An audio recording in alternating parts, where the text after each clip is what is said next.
All right. Hello, everybody. Welcome to the official Fed FOMC meeting stream. We've got a lot to talk about, a lot to get into. The Fed has just cut rates by 25 basis points. And in the next 7 minutes, we will be having Jerome Powell on TV answering questions from everyone who analyzes the stock market around why they made this decision. Not really a big change. Market expected 25. We got 25. Last time we had 50. 50 was a bit of a surprise, but since then, inflation has come down. Labor market has been weakening a little bit, so the market still expected 25. We were able to get 25 here on today.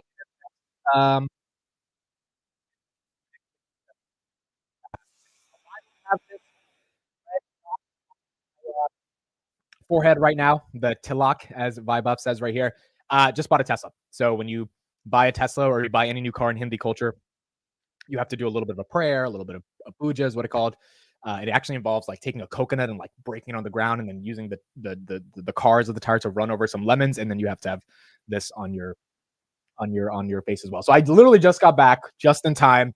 So literally like 2 minutes ago, just got back, and now we're here and we have a 25 basis point cut. Look, the market likes it. The market wanted to see this, and as a result, we have the S&P 500. By the way, the NASDAQ, pound to 55.31. The NASDAQ is a new all-time high, 512 on the NASDAQ. Pretty incredible. S&P 500 is at 594.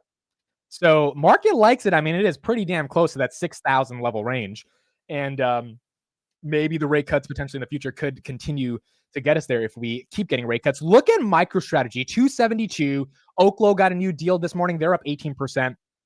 Bitcoin is at 76,317. We have never seen 77,000. Maybe that ends up happening for Bitcoin. Tesla, we didn't hit 300 yet, but we topped out at 299.74. Tesla, an incredible run today, up about 3%, 297.43 right now today. And again, the Q's right here at 512. Palantir at 55.27. Palantir fell below 55. I think at one point it was at 53.40 or something today. Right now here at 55.25. These rate cuts obviously being pretty bullish for the broader market. Lyft, we want to see Lyft. Where's Lyft going?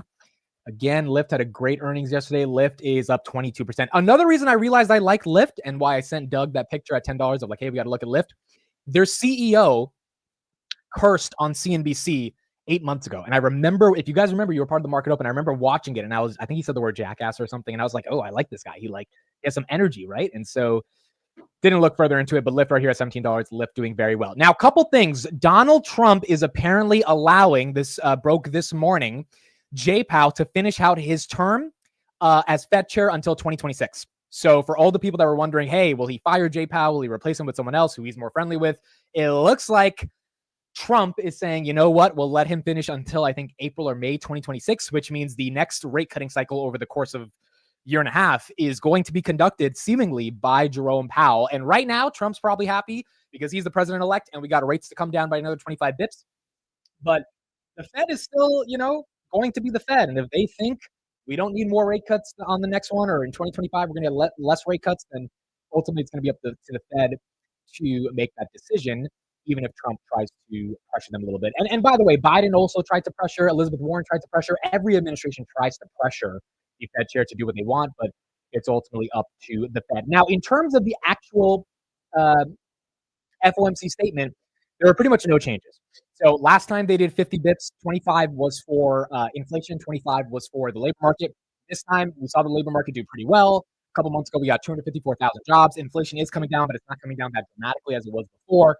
And that further 25 basis point cut from last time to make the entire 50 was probably because the Fed acknowledged, hey, in July, we probably should have cut. This time, it's like, all right, it makes sense to cut, but it doesn't make sense to aggressively cut, which is what the market expected, and that is what the market's getting right here with the 25 basis point cut. And there we go.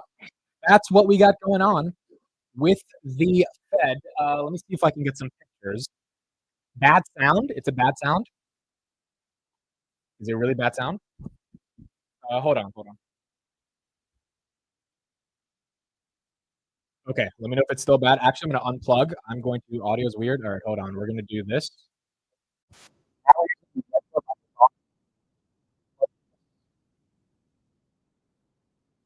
Okay, you guys are going to see a different me for a second. Let's change the camera. And let's change the audio to this.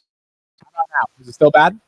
Is it still bad? Yes, I know I have something on my face, Walter. Thank you for thank you for letting me know. Now it's good? Now it's good? Let me see on my own. Are we good? Still bad? Yes, I know I have something on my face, Walter. Okay, I think we're good. We're better. We're better. Cool. Yeah, I had to plug this in and out. All right, cool. So, all right. Someone was asking for pictures. Let me see if I can get some of these pictures real quick. It's a white Tesla, white on white. Do I have any pictures? Let me see if I can pull these up. Yeah, it's just, I mean, you guys have seen white Teslas before. It's a regular white Tesla, nothing too crazy. But yeah, I mean, this is me in the car. This is it. I'll get some other pictures later, but that's it. It was pretty quick. 30-minute process, got in and out, and that's it. So white on white Tesla. I'm sure I'll have more videos and more pictures soon, and we'll get into all that stuff. But yeah, I drove it home. My sister was like freaking out. She was like, "Why is it bumping so much? Where's the brake?" She's like, "Is there a brake?" I was like, "Yes, there's a brake on the car. The car has a brake." Like, so she was freaking out. But it was good. It was a good ride, and got back home safe and sound, and so thankful for that. All right, we should be having J Powell pretty soon get started, and let's get into what he has to say. That stated confidence that inflation was heading toward target. But what they know right now is with PCE 2.5% annual rate or core at 2.7, the Fed funds at 4 3/4 is the wrong spot. So therefore, we've lowered them, and we probably have room to do more of that. Yeah, I think it's kind of interesting and significant that they take out, that further progress is being made because. Also, it was unanimous. Last time you had Michelle Baumann who contested the 50 basis point cut. It was the first non-unanimous reading in over a decade. So this time this was fully unanimous, and it looks like the Fed decided 25 bips makes sense. Inflation that they've been, going at for 2.5 years. Yeah. Did you expect the market to just sort of chill a little bit today? I mean, for the most part, yeah. Yeah, I mean, look, they could have used this as an excuse for some reason to back off after the Russell 2000 went up 6% yesterday. Yeah. And bank stocks flew. Banks are down 2%. So you're seeing a little bit of a breather taken in the majority of stocks, but really nothing dramatic in the way of a give back. Yeah. All right. Mike Santoli, thanks very much. We appreciate your time. Why don't we go to a quick market check to sort of level set where we stand right now as we go to the Fed chair. The Dow is basically flat, off 11 points at 43,718. The other market barometers, the NASDAQ has been higher. And Chairman Powell is entering the room, I take it. Let's go to him now. See you later. Good afternoon. My colleagues and I remain squarely focused on achieving our dual mandate goals of maximum employment and stable prices for the benefit of the American people. The economy is strong overall and has made significant progress toward our goals over the past 2 years. The labor market has cooled from its formerly overheated state and remains solid. Inflation has eased substantially from a peak of 7% to 2.1% as of September. We are committed to maintaining our economy's strength by supporting maximum employment and returning inflation to our 2% goal.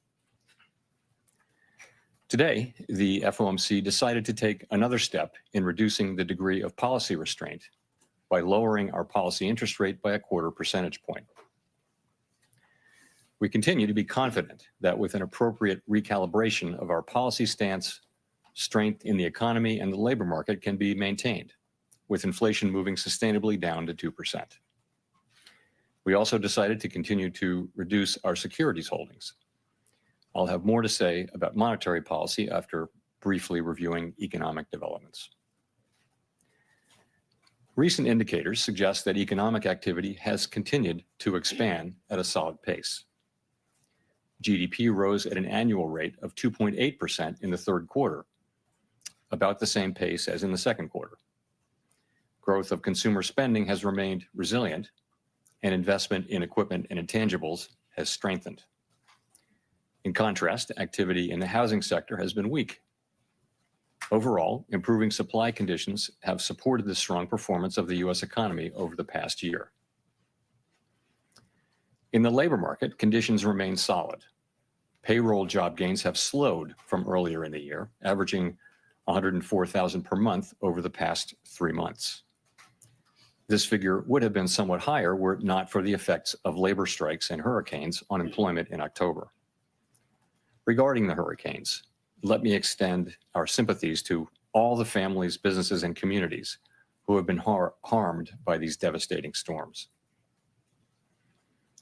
The unemployment rate is notably higher than it was a year ago, but it has edged down over the past 3 months and remains low at 4.1% in October. Nominal wage growth has eased over the past year, and the jobs to workers gap has narrowed. Overall, a broad set of indicators suggest that conditions in the labor market are now less tight than just before the pandemic in 2019. The labor market is not a source of significant inflationary pressures. Inflation has eased significantly over the past 2 years. Total PCE prices rose 2.1% over the 12 months ending in September, excluding the volatile food and energy categories. Core PCE prices rose 2.7%. Overall, inflation has moved much closer to our 2% longer run goal, but core inflation remains somewhat elevated. Longer-term inflation expectations appear to remain well anchored, as reflected in a broad range of surveys of households, businesses, and forecasters, as well as measures from financial markets. Our monetary policy actions are guided by our dual mandate to promote maximum employment and stable prices for the American people. We see the risks to achieving our employment and inflation goals as being roughly in balance, and we're attentive to the risks to both sides of our mandate.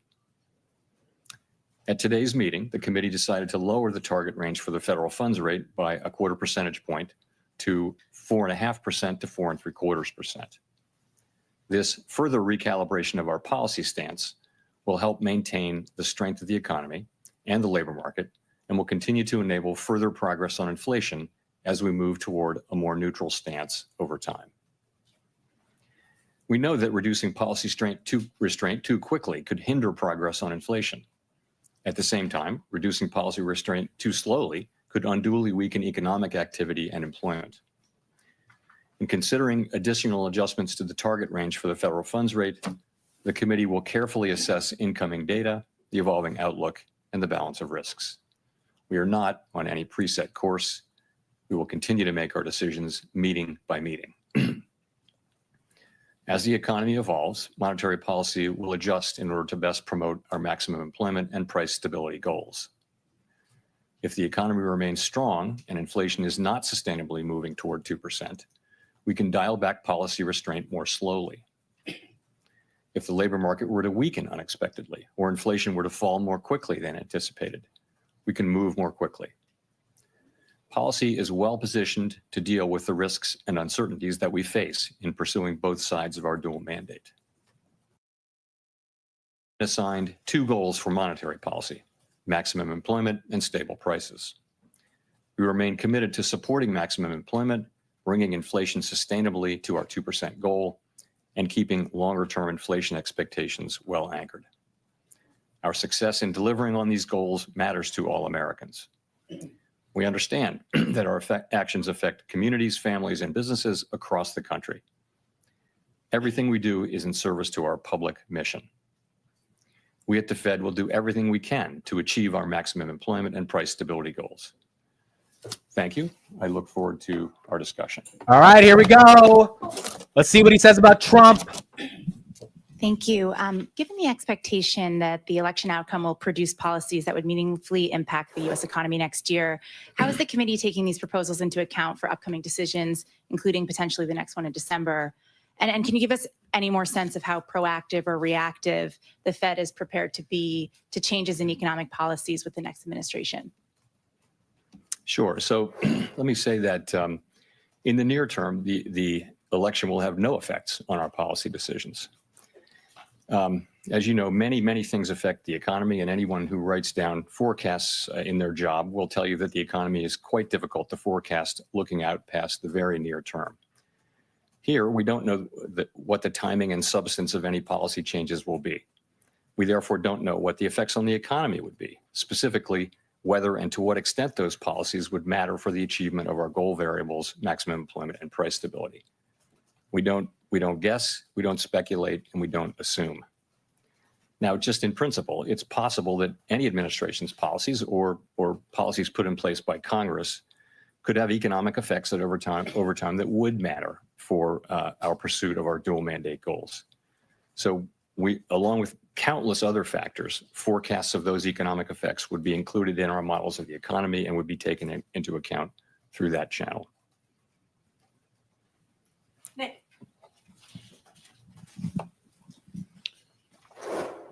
Chair Powell, Nick Timros from the Wall Street Journal. Roughly 1 year ago, when the 10-year Treasury was flirting with 5% and 30-year mortgage rates were near 8%, you noted how higher borrowing costs, if they were sustained, could weigh on economic activity. Given that you've said you believe policy is restrictive and the Fed is now dialing back that restriction, are the growth risks presented by higher U.S. Treasury yields today any different from those you identified 1 year ago when inflation was still meaningfully above your target? So I would just say this: we've watched the run up in bond rates, and it's nowhere near where it was, of course, a year ago. I guess the long run rates are well below that level. So we're watching that. Things have been moving around, and we'll see where they settle. I think it's too early to really say where they settle. Ultimately, I'm sure we've all read these decompositions of what, and I certainly have, but it's not really our job to provide our specific decomposition. I will say, though, that it appears that the moves are not principally about higher inflation expectations. They're really about a sense of more likelihood of stronger growth and perhaps less in the way of downside risks. So that's what they're about. We do take financial conditions into account if they're persistent and if they're material. Then we'll certainly take them into account in our policy. But I would say we're not at that stage right now. It's just something that we're watching. And again, these things don't really have mainly to do with Fed policy, but to do with other factors in the economy. If I could follow up, is the September SEP, are those rate projections still valid? Do they still seem relevant given where we are now? You get halfway through the cycle between the last set and the next set. I wouldn't want to comment one way or the other.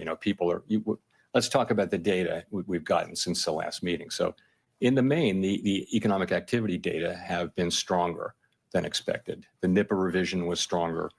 Certainly the September employment report was stronger. The October report, not stronger.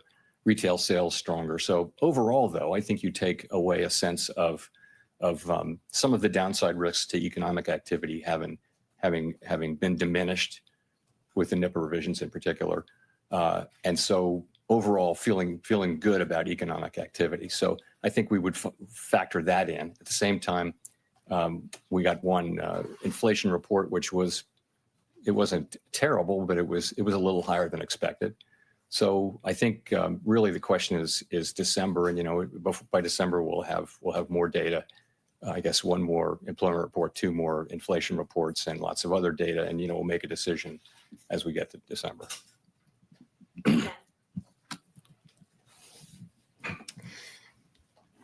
Gina Smilik from the New York Times. Thanks for taking our questions, Chair Powell. When it comes to December, what will you be looking at specifically as you try to make that decision? And then as of the Fed's economic projections in September, you had written down 4 quarter-point interest rate cuts in 2025. Do you still think that those are likely? Is that sort of the baseline outlook at this point, or has that shifted? And if it shifted at all, can you give a little bit of detail as to why?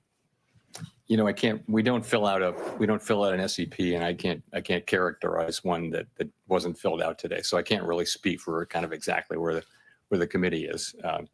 I will just say for December, we're going to be, again, at every meeting, we're going to be looking at the incoming data and how that affects the outlook.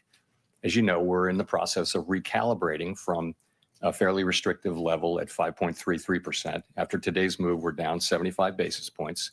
And we're asking ourselves, that we're trying to steer between the risk of moving too quickly and perhaps undermining our progress on inflation, or moving too slowly and allowing the labor market to weaken too much. We're trying to be on a middle path where we can maintain the strength in the labor market while also enabling further progress on inflation. We think that's where we are, but that's the question we're going to be asking in September and in other meetings. And again, I can't really update you on the committee's thinking because we don't fill out an SEP at this meeting. Yeah, totally appreciate that. I guess when it comes to your own thinking, do you think that a full percentage point of rate cuts in 2025 is a reasonable outlook?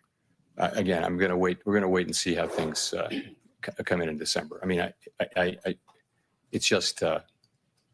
I would put it this way: we're on a path to a more neutral stance, and that's very much what we're on. That has not changed at all since September, and we're just going to have to see where the data lead us. We have a whole 6 weeks of data to look at to make that decision in December. Obviously, I'm not ruling it out or in, but I would say, I would say that, again, we didn't update the SEP, so I'm not going to characterize, where the committee would be. Howard. Thanks, Howard Schneider with Reuters. I wondered if you could please elaborate, explain a little bit the two changes in the language of the statement here. In the first paragraph, when you say inflation has made progress, dropping the word further progress. And in the second paragraph, dropping the sentence that the committee had gained greater confidence that inflation was progressing towards its 2% goal. Is there any policy substance behind either of those changes in language? Is it meant to open the door to a December pause? Is it meant to communicate anything about the stickiness of core inflation in the last 3 months? Not really, no. So let me tell you what we were thinking. So the test of gaining further confidence was our test for the first rate cut, right?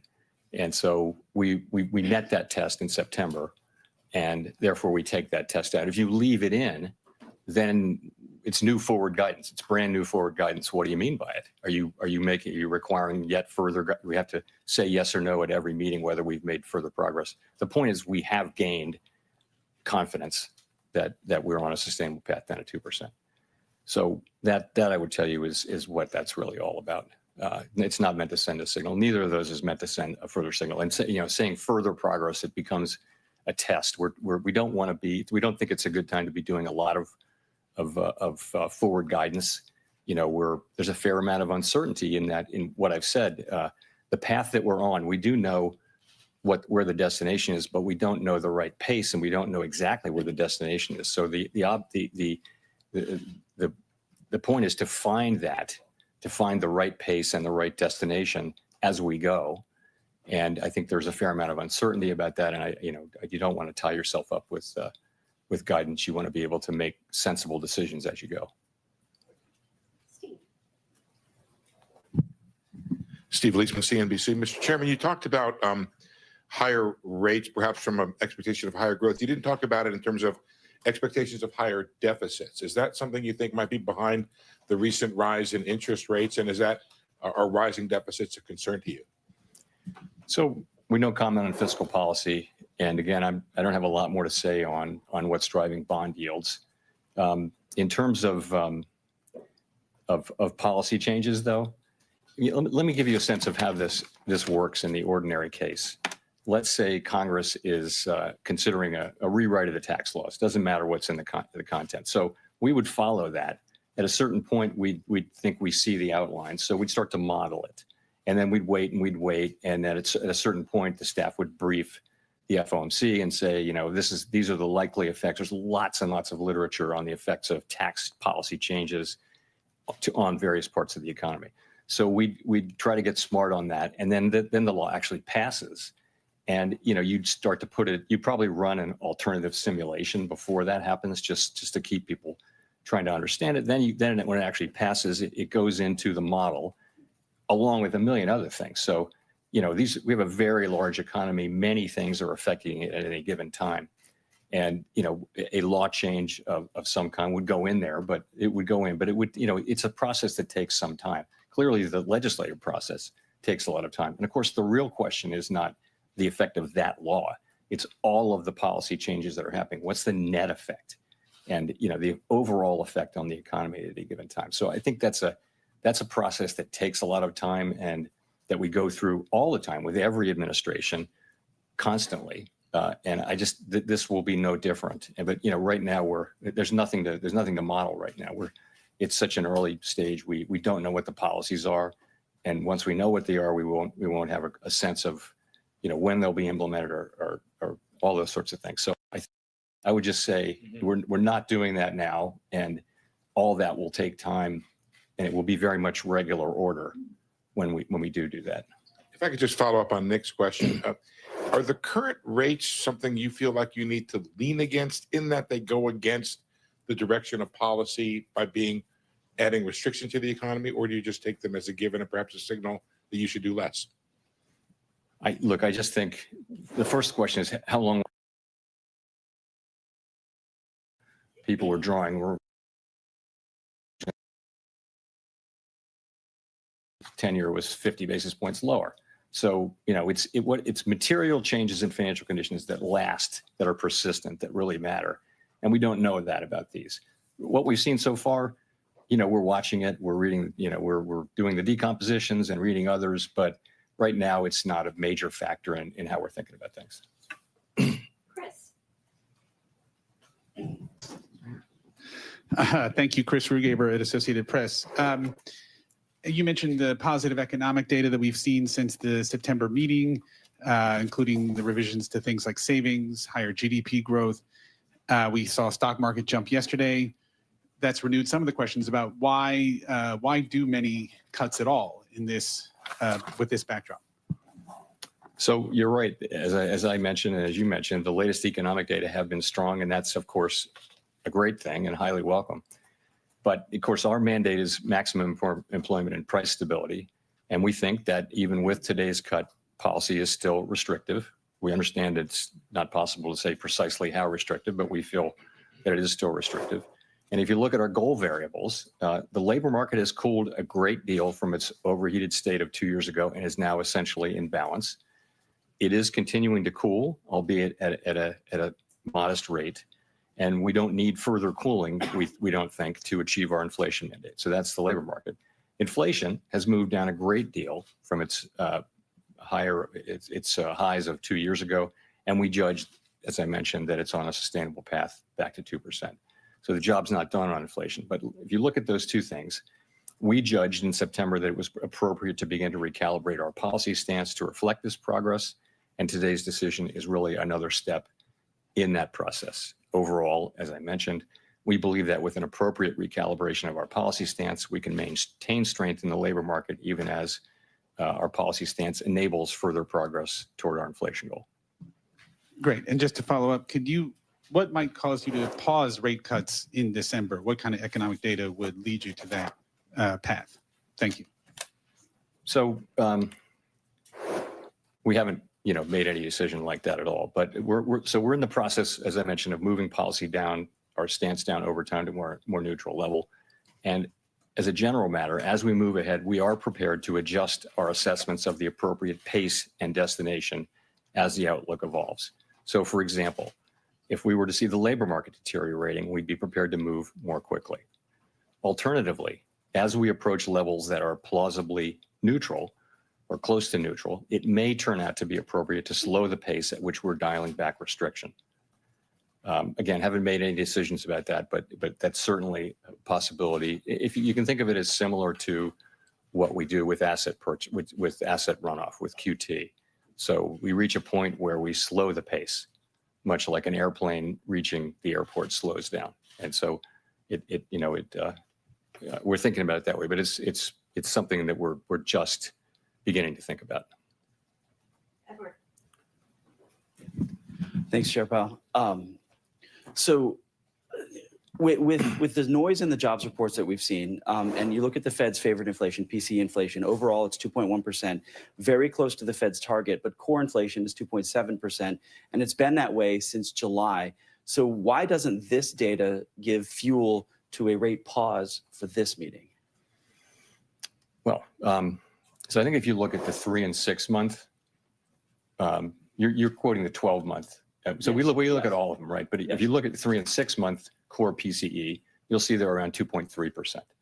So we look at all of them, and we also look at 12 as well.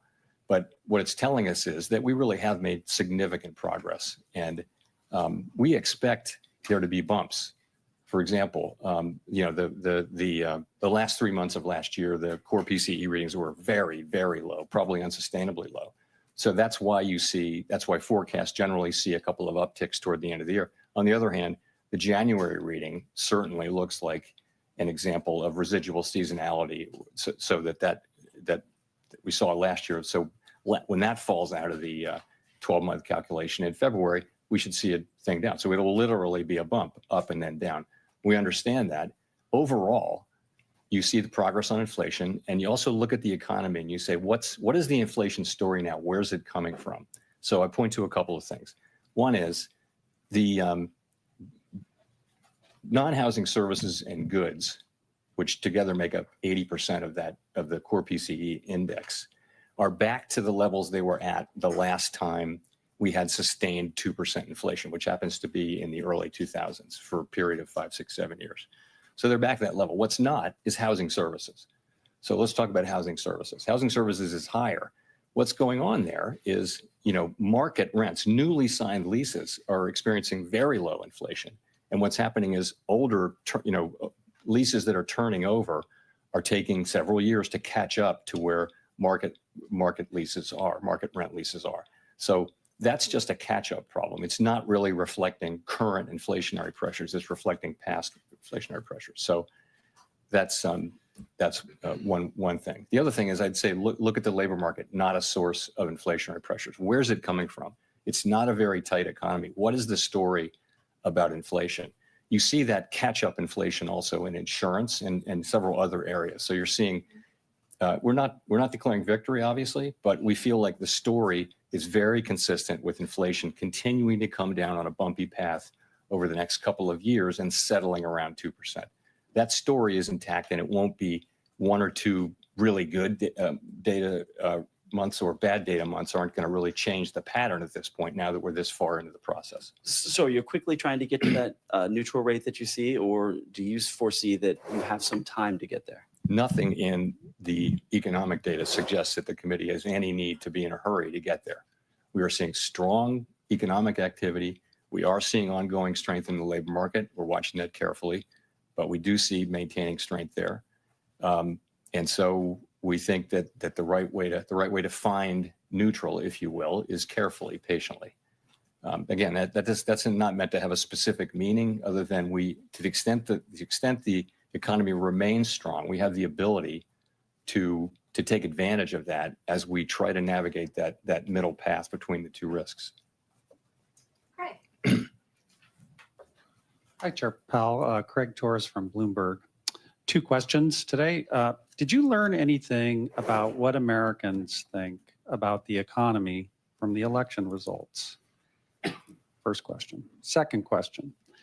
I want to talk about some labor market indicators, and I do so with great respect for your attentiveness to the maximum employment side of the mandate, Chair Powell.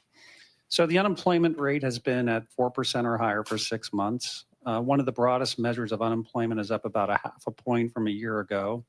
Compensation gains are sliding back. The quits rate, a signal of labor market dynamism, has been heading down to that bad neighborhood of the 20 teens. So you have put a marker at Jackson Hole saying any further cooling is unwelcome. It is cooling generally a little bit further. So at what point do we reach what you would describe as a shortfall from maximum employment? Thank you. Sure. So on your first question, I'm not going to talk about anything that relates directly or indirectly to the election.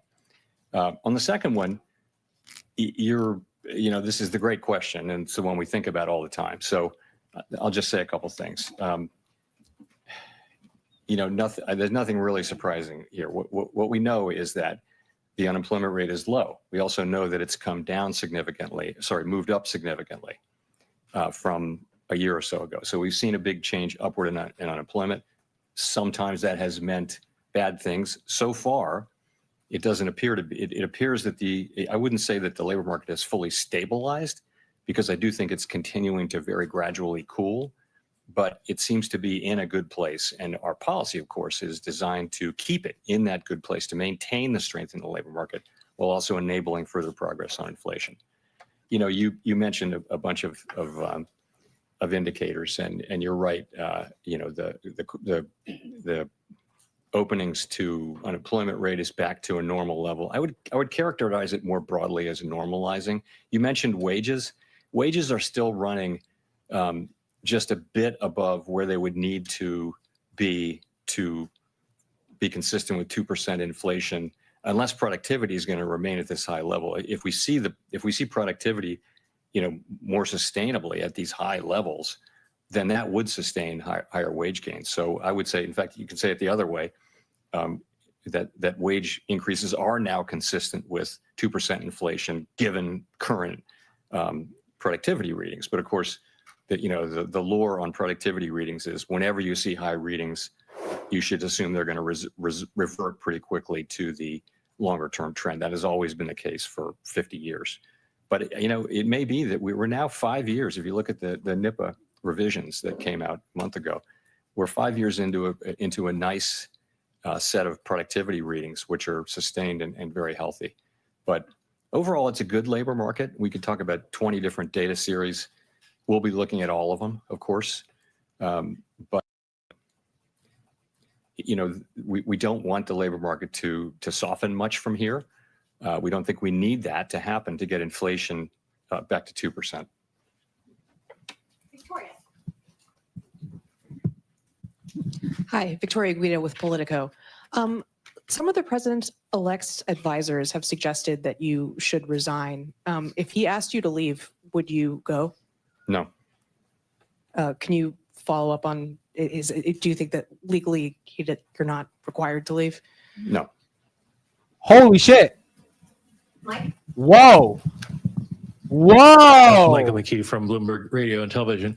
You talk a lot about what the data are telling you and how you are dependent on the data. But in terms of forward-looking assessments of the economy, what are you hearing from CEOs or other officials around the country?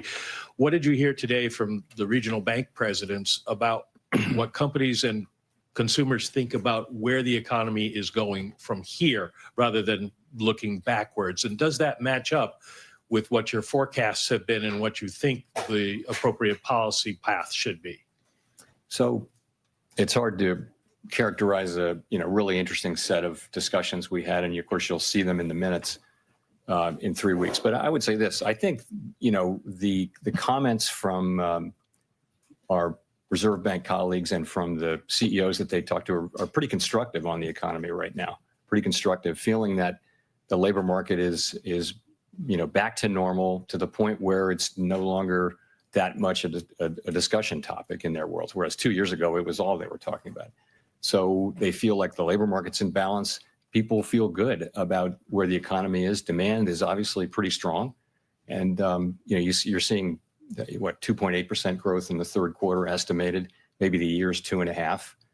This is a strong economy. It's actually remarkable how well the U.S. economy has been performing with strong growth, a strong labor market, inflation coming down.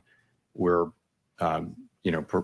really performing better than any of our global peers, and I think that is reflected in what you hear from what I hear people hear from CEOs. I don't get to talk to a lot of CEOs in my job, but I hear what others summarize from those. And of course, I hear the Reserve Bank presidents do a lot of that. And it's pretty constructive overall. Now, that's not to say there are areas of caution and things like that, but ultimately, overall, pretty positive. Well, to follow up the areas of caution, if there were black clouds on the horizon that you identified as something you're watching, what would they be? I think it's things like clearly geopolitical risks around the world are elevated, and just as clearly they've had relatively little effect on the U.S. economy. Now, that can change through the price of oil or otherwise, but people talk about those as something that's on the horizon all the time. But ultimately, if you look at the U.S. economy, its performance has been very good, and that's what we hear from business people, and expectation that will continue. If anything, people feel next year. I've heard this from several people that next year could even be stronger than this year. Andrew.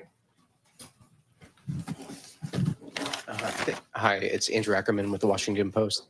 I just wanted to follow up on the discussion earlier on fiscal policy. Your predecessors, Greenspan and Volcker, spoke up loudly when they thought large budget deficits endangered economic or financial stability. Will you do that too? And right now we're in a period of full employment. We have large budget deficits and debt at historic highs that are and rising.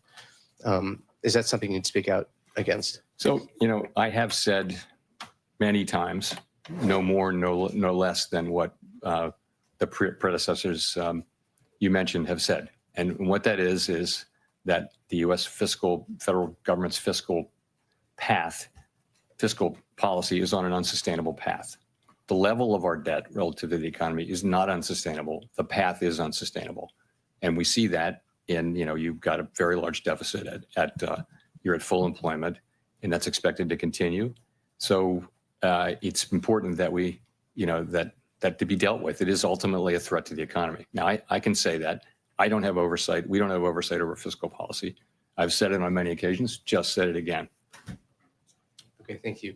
I guess the other question is to follow up on Victoria's question.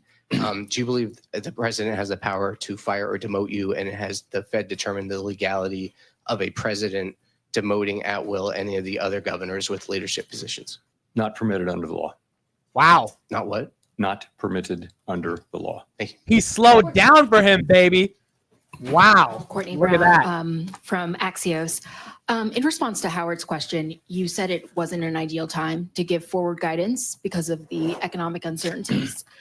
Can you lay out what some of those uncertainties are and whether or not it includes some of the proposals that the president-elect has put out on the campaign trail? Tariffs, for instance? No, I was not referring to the new administration's policies at all, nor will I today. So what I'm just saying is, as we look ahead, we know, and I mentioned this in my statement, that the risks are two-sided. I guess I should start by saying that we think that the economy and we think our policy are both in a very good place, And but as you look forward, you say, what are the risks? And one risk is that we would move too quickly and find ourselves having moved too quickly, and inflation comes back, and we lost our chance to get inflation back to 2%. So we have to avoid that risk. And to avoid that risk, that means you want to move carefully. The other risk is that we move too slowly, and that we allow the labor market to weaken too much and do unnecessary damage to the labor market and to people's working lives. That says don't get behind the curve. So these two things are the two risks that we have to manage. And so we're in the middle there. We try to be in the middle and deal with manage both of those. Again, the idea is to support the strength we have in the labor market and in the economy, but also with somewhat less restrictive but still restrictive policy, enable further progress toward our 2% inflation goal. This is a thing where we're meeting by meeting, we're going to be making our assessment of what the right path is. It's not as important. The precise timing of these things is not as important as the overall arc of them. And the arc of them is to move from where we are now to a sense of a more neutral policy. We don't know exactly where that is. We only know it by its works. We're pretty sure it's below where we are now. But as we move further, there will be more uncertainty about where that is. And we're going to move carefully as this goes on so that we can increase the chances that we will get it right. Simon. Thank you, Chair Powell. Simon Rabinovich with The Economist. I know you don't want to share your decomposition of bond yields, but if you look at the break-evens, it is clear that longer-term inflation expectations do seem to have risen up at about 2.5%, for example, on the 5-year. That's up half a point from when you cut in September. Do you have any concern at all that longer-term inflation expectations are de-anchoring, or put another way, are anchoring at a slightly higher level? Thanks. So we would be concerned if we thought we saw longer-term inflation expectations anchoring at a higher level. That's not what we're seeing. We're still seeing, between surveys and market readings, broadly consistent with, I looked at the 5-year earlier today, and it's probably moved, but it's kind of right where it's been. And also it's pretty close to consistent with 2% PCE inflation. So that's one that's been a traditional one that we look at a lot. But overall, expectations seem to be, and really have throughout this, in a place that's consistent with 2% inflation. But you're right to say we watch that very carefully, and we will not allow inflation expectations to drift upward. But that's really why we reacted so sharply back in 2022 was to avoid that. Kelly. Hi, Chair Powell. Kelly O'Grady, CBS News. We just talked about what you've heard from business leaders on the economy, but many average Americans are still not feeling the strength of the economy in their wallets. So what's your message to them on when they might expect relief? So you're right that we say the economy is performing well, and it is, but we also know that people are still feeling the effects of high prices, for example. And the world went through a global inflation shock, and inflation went up everywhere, and it stays with you because the price level doesn't come back down. So what that takes is it takes some years of real wage gains for people to feel better. And that's what we're trying to create. And I think we're well on the road to creating that. Inflation has come way down. The economy is still strong here. Wages are moving up, but at a sustainable level. So it's just, I think what needs to happen is happening, and for the most part has happened. But it'll be some time before people, regain their confidence and feel that. And we don't tell people how to feel about the economy. We completely respect what they're feeling. Those feelings are true. They're accurate. We don't question them. We respect them. And just a quick follow-up, President-elect Trump has been critical of your performance. Any concern about his influence on the Fed's independence? I'm not going to get into any of the political things here today, but thank you. Nancy. Hi, Chair Powell. Nancy Marshall-Genzer with Marketplace. What is your plan if we start to see stagflation? What? So that's the whole plan is not to have stagflation, so we don't have to deal with it. So that is actually our plan. It's of course a very difficult thing because anything you do with interest rates will hurt one side or the other, either the inflation mandate or the employment mandate. I would just say that we've been able to see inflation come down a whole lot, much closer to our goal, without the kind of sharp increase in unemployment that has often accompanied programs of disinflation. So, knock on wood, we've gotten this far without seeing a real weakening in the labor market, and we believe we can complete the inflation task while also keeping the labor market strong, and that, of course, is exactly what we're trying to do. Can you rule out an interest rate hike next year? No, I wouldn't rule anything out or in that far away, but that's certainly not our plan. I mean, our baseline expectation is that we'll continue to move gradually down towards neutral, that the economy will continue to grow at a healthy clip, and that the labor market will remain strong. If you look at our that will not change from the September SEP. That is our baseline forecast, and short of some exogenous event, that will continue to be our forecast for the foreseeable future. So, but ultimately, we're not in a world where we can afford to rule things out a full year in advance.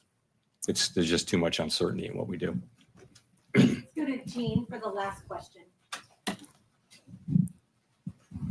Hi, Chair Powell. Jean Young with MNI Market News. I wanted to go back to a comment that you had made about Americans being quite unhappy about the cumulative price level rises over the past few years, even though now inflation is back on a path to 2%. Would it be appropriate for the Fed to undershoot for a while on its inflation goal under the average inflation targeting regime, so people have a chance to catch up? No, that's not the way our framework works. We're aiming for inflation at 2%. We did not think it would be appropriate to deliberately undershoot. And part of the problem there is that low inflation can be a problem too, in a way. But that's not part of our framework, and it's not something we're going to be looking at in our framework review. Thank you very much.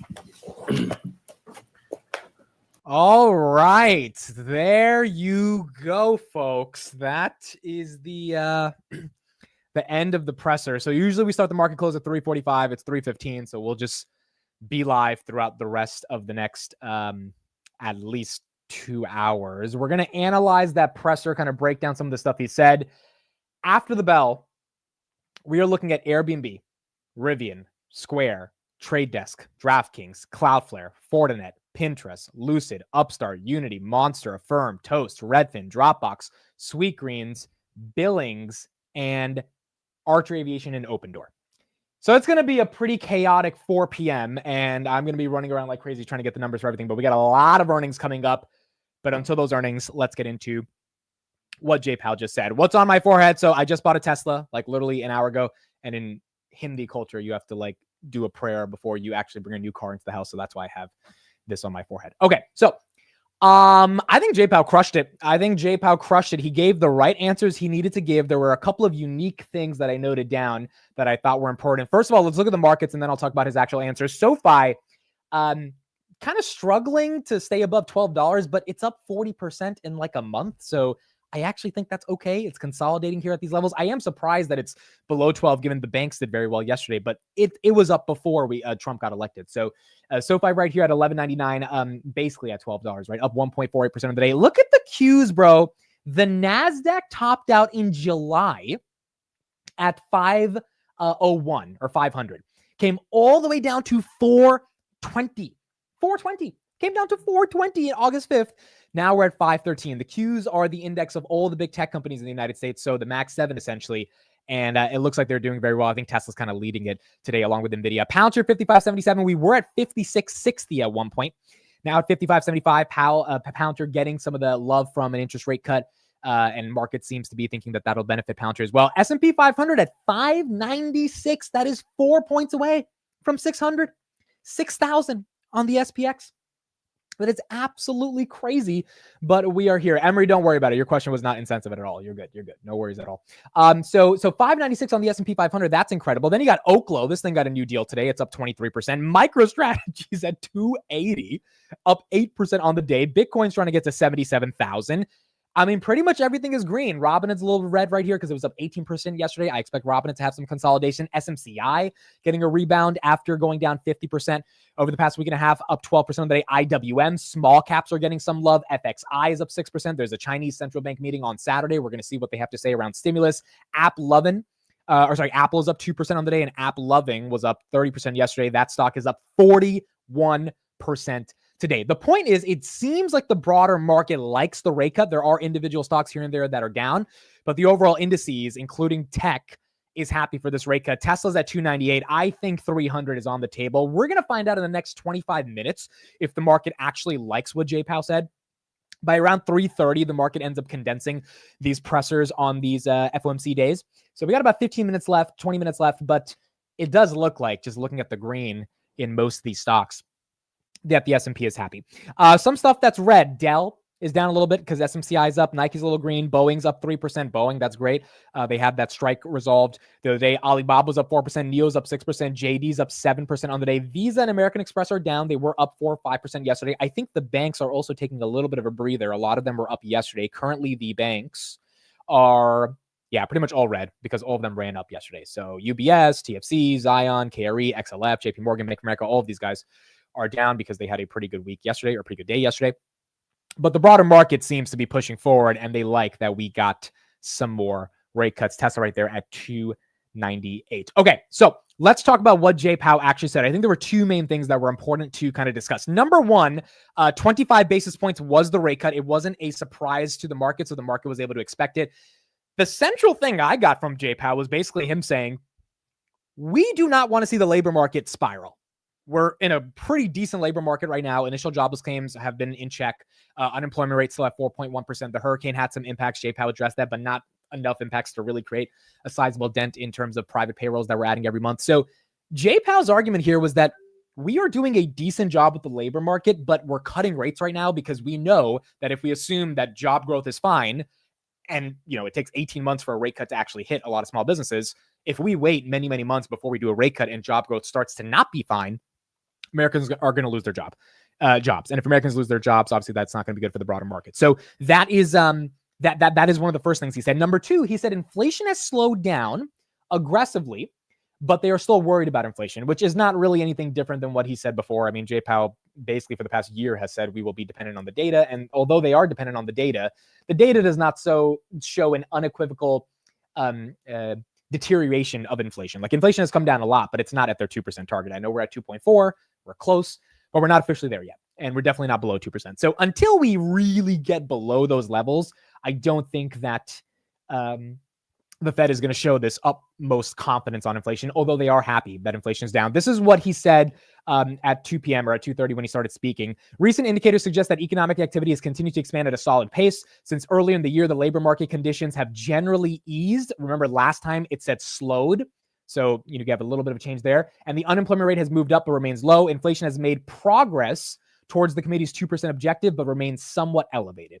And because it's somewhat elevated, that's why you're not getting those 50 basis point cuts for the markets. Now, let's talk about the really, really big thing that happened today, which is that before the Jay Powell presser, I showed you guys what CNN reported, which is that Donald Trump is going to allow Jay Powell to be the Fed chair. There were a couple people under the comments of this Twitter post when I posted it at 1 p.m. that said, actually, Trump doesn't have the authority to do that. I didn't know the answer to that, quite frankly. I kind of don't know. I mean, at least before this presser, I had no clue if Trump actually had the authority or he didn't. But CNN was reported that he's not going to say anything to Jay Powell. Then Jay Powell got asked today, and he unequivocally said, no, that's it. And that is going to get clipped, and it's going to be an epic clip that is definitely memed in a lot of different ways. Is Bitcoin almost at 77,000? Tesla's almost at 300. Hold on. Bitcoin is getting close. It got $50 away from 77. Dude, that'll be fun when we can see 77. All right, so we'll get back to that if it can get there. But Jay Powell said no, right? And then the reporter followed up and said, you don't think you're legally required to leave? And then he said no. And then another reporter asked him a question basically saying the same thing. And Jay Powell said, the law does not permit this. When the reporter asked, what do you mean by that? He just said, the law does not permit this. That's also going to be a great meme because it's very funny that he slowed down and just repeated the exact same thing. And then the reporter was like, okay, I got it. So this is that actual clip from that moment when he was asked. Some of the president-elect's advisors have suggested that you should resign. If he asked you to leave, would you go? No. Can you follow up on, do you think that legally you're not required to leave? No. That was so badass. I can't finish the clip. I don't know if YouTube's going to copyright it off that stupid little audio portion of that. But that was epic, right? That was epic. I mean, Jay Powell basically saying, dude, no, I don't have to leave. Now, it would be really cool if in every job in the United States of America, if your boss asks you to leave, you could just say no. But with Jay Powell, I think legally he's correct on this. But you know what? My thoughts don't matter because we live in a world with AI. So we're going to go and ask ChatGPT. And I'm not going to go to the ChatGPT screen because maybe Bitcoin gets to 77. So I'll leave that there. But let me ask ChatGPT, can the president ask a Fed chair legally to resign during the chair's term? Let's see what AI says. Yes, the president can ask the Fed chair to resign, but the chair is not legally obligated to comply. Okay. The chair of the Federal Reserve is appointed to a 4-year term and can only be removed for cause not at the discretion of the president. For cause is generally understood to mean misconduct, dereliction of duty, or other serious infractions, not simply differences in policies or disagreements. So if Jay Powell is caught with like a Monica Lewinsky or something, then maybe Trump can be like, hey, buddy, you got to get out of here. But if he's just not, cutting rates or raising rates at the level that Trump wants him to, he's able to be president. So basically, I think Powell is right. He is not legally obligated to comply, even if the president asks, and that's why he said no. I'm not going to leave, which makes sense. Bitcoin is $20 away from 77. Bitcoin is $20 away from 77. Trump can't fire him. Correct. So Trump can ask him to leave, but Trump can't literally get rid of him unless obviously he does something really bad. But if he's not doing anything misconduct or criminal, then it seems like he's allowed to say and continue to be there. Was Powell appointed in 2022? No, it was 2022, right? He was reappointed. I think, when was he last? I think 2018 is when he came in, and then Biden gave him an extension. I might be wrong on this, but basically he has till 2026. He has 2 years left on his deal. I'm saying it like it's an NBA contract, but he has 2 years left. And because of those 2 years, he doesn't have to leave. So that was the big thing we got, guys. That was the big thing. Jay Powell didn't say anything different. He said, look, we're looking at the data. Labor market is slowing down a little bit, but it's holding up. Inflation's coming down, not at our target yet. And then the only real question that mattered, I mean, honestly, it was kind of a boring meeting because like there was nothing that crazy to ask. Open Door, by the way, up 6% before earnings. And the biggest question was, does he have to leave if Trump gets mad at him or something? And he basically said, no, he doesn't have to leave. The lady who asked the question about, do we think stagflation is going to happen? It's not that I don't think that's a good question. It's just that it was such a bland question with zero context. She's like, so stagflation. And he was like, what? Like she could have, started it with like, so some recent reports have said growth is slowing down, blah, blah, blah. But like, she was like, stagflation. And he was like, I don't see the stag or the inflation. Honestly, bro, if he had said that, that would have been epic because that would have been a rewind of what he said 3 months ago. If to that question, he was just like, I don't see the stag or the inflation. So no. That would have been cool, but Jay Powell probably wasn't going to do that. Is stagflation bad? Yes. It means we have inflation, but stagnating growth. So it's a horrible situation to be in. A lot of people thought 7 months ago when inflation wasn't coming down, but GDP was going up, that we were going to be in stagflation because all the inflation is eating away at the GDP growth, which is like if you have 7% GDP growth, but 6% inflation, like you're not really growing at that point, right? Or at least the currency of the country is getting debased the more we print and the more that it gets inflated. And so there's a double whammy there, but that's not happening right now. Inflation is down, GDP is higher than inflation, and inflation continues to come down. And at least the market believes GDP will continue to go up if Trump's in office. So we don't necessarily have that situation right now. The question then when they followed up about, oh, do you think we could get a rate hike? I also thought this was a weird question because like, obviously he's not going to rule out a rate hike. She was like, can you rule out a rate hike? He's like, no, like, why would you rule out a rate hike? Like, why would you put yourself in that position? But the idea that we would do a hike next year, it would take a lot of stuff to happen. It would take probably a black swan event, something that creates so much inflation that we currently don't see on the horizon. And that would create the foundation for a rate hike. But as of now, it doesn't look like that is in place. You guys are saying call Steve? Why are you guys saying call Steve? I don't even know if Steve's available right now. Steve's definitely not on the chat. Guys, Steve is not going to, I doubt Steve even watched this presser right now. So I don't think Steve's going to have any quick comments on this. I mean, I can text him. I'll text him. Did you watch the Jay Powell presser? Let's see what he says. I'm pretty sure he was at his job and he didn't watch it. Did you watch Jay Powell? Let's see. Let's see if he said anything. Cool. So that's what we had with the presser. It was a pretty boring presser. The fact that we got a stagflation question shows how boring it was. It wasn't anything too crazy. Let's get a little bit more coverage on that, and then we'll go to Tesla and Bitcoin and see if Tesla can get to 300. Bitcoin can get maybe to 77,000. Yesterday, NASDAQ's been the outlier all day, up 1.5%, but the S&P and the Dow are also winners. Welcome to Closing Bell. I'm Scott Wapner, live here, Post 9, New York Stock Exchange. Let's bring in now Double Line Capital CEO and CIO, Jeffrey Gundlach. Jeffrey, welcome back for our traditional visit. Hey, Judge. Good to be here again. It's good to have you. So what is your reaction to what the Fed chair had to say today? He used a couple of R words, the one we talked about last time, recalibration, and then remarkable, he said, when describing the resiliency of this economy. Yeah, recalibration showed up again, and that's a repeat of the last meeting's sort of word of the meeting. And I think Powell feels very much that he's in a good place now, because since the July 31st meeting, we have the 2-year Treasury rate is up by almost 60 basis points, and the Fed funds rate is now down by 75 basis points. So he's gotten much more in sync with the bond market by a movement of Fed funds relative to 2 years of 135 basis points of convergence in just basically 2 meetings. So I really think that we probably have one more rate cut coming in December, because that would true up the Fed funds rate with exactly where the 2-year Treasury rate is right now. So it is interesting. Let's move on to Bloomberg as well, see what they're saying. Part of why I like portfolios, clip a lot of yield in the front end, just keep clipping that yield, You know, the back end, I think, is going to be a big focus going forward. Like you said, you know, we've never had, I would argue, in the U.S., it's not just the amount of debt, it's the debt service. We're talking about interest rates. We used to print Treasury bills at 0%, 1%. Now we're printing huge size treasury bills every week at high levels. So it's going to be a big focus. And is there one event? Listen, I think auctions are going to be worth watching. And I listen, the shape of the curve. You know what? Okay, we'll go back to CNBC here. Hear from Steve. What there was a guy that was on the beach trying to avoid getting wet from any of the waves that might be lapping on the shore, Scott, is how I would describe it. And those waves include a new election, potentially huge new fiscal policies coming down the road. You and Jeff were just talking about the spike in interest rates that are out there and what's happening with the deficit. I think he didn't want to get involved in much of that today. He seemed to say, hey, all of that's down the road. But I'll just play for you the one thing that says, hey, where are we going with this? And he says, we're still going to neutral. Here's what he said.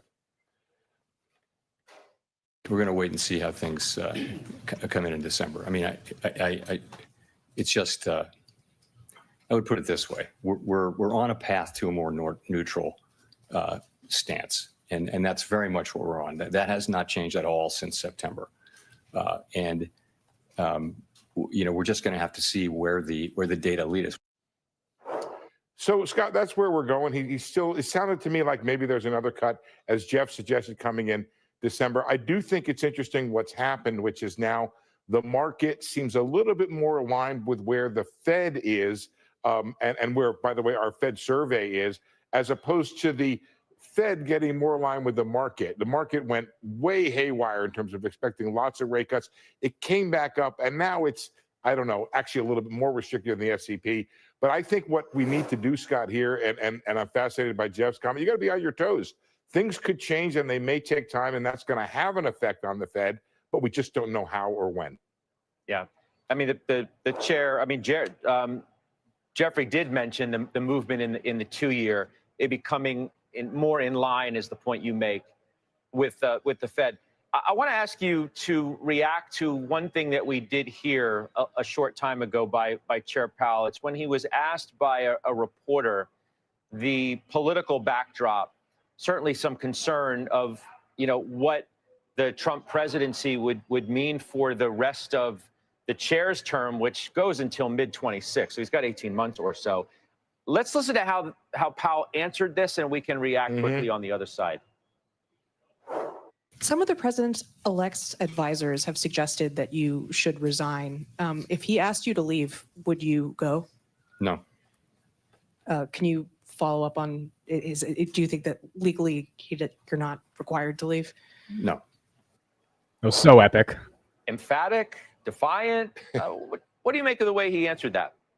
I think that he feels that the law does not give the president the authority to dismiss the Fed chair. Most of the legal scholars I've talked to about this issue suggest that he does not have that authority without cause, and whatever cause means.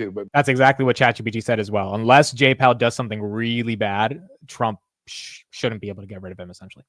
Be like serious malfeasance in the job.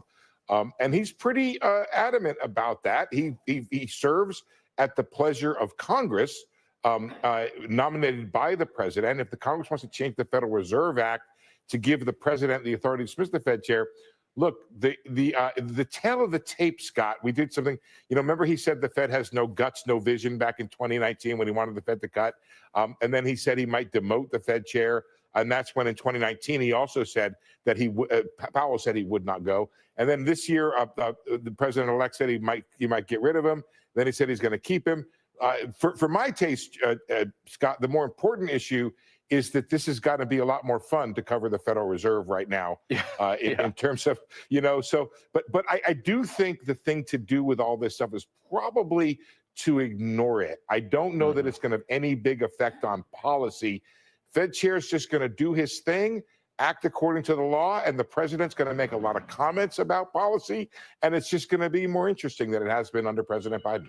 I did think it was an interesting exchange there. Steve, thank you. Senior economics reporter. Pleasure. Steve Leisman. Back with Jeffrey Gundlach. All right. So, yeah, I mean, there wasn't anything too crazy from that presser outside of that Trump thing. Besides that, you got markets kind of loving it. So now we're getting into we're past 3:30. So this is kind of the getting into the end of the day for the market, this is usually where the market figures out, do they like the presser? Do they not like the presser? And it looks like the market liked the presser. Bitcoin 76.7, SoFi 1192, S&P 596, S&P to 6,000 end of year. I mean, kind of feels like it has the momentum. And if we get a real melt up, maybe above 6,000. So you got the S&P getting some momentum there. Serve Robotics, this one is up 8%. Again, app loving, big day for them, 42% up. Apple's up 2%. Qualcomm's up a little bit. They had a good earnings. Maybe should be up more, but not red. Intel's the big surprise. Intel is basically now at TJ's adjusted cost basis.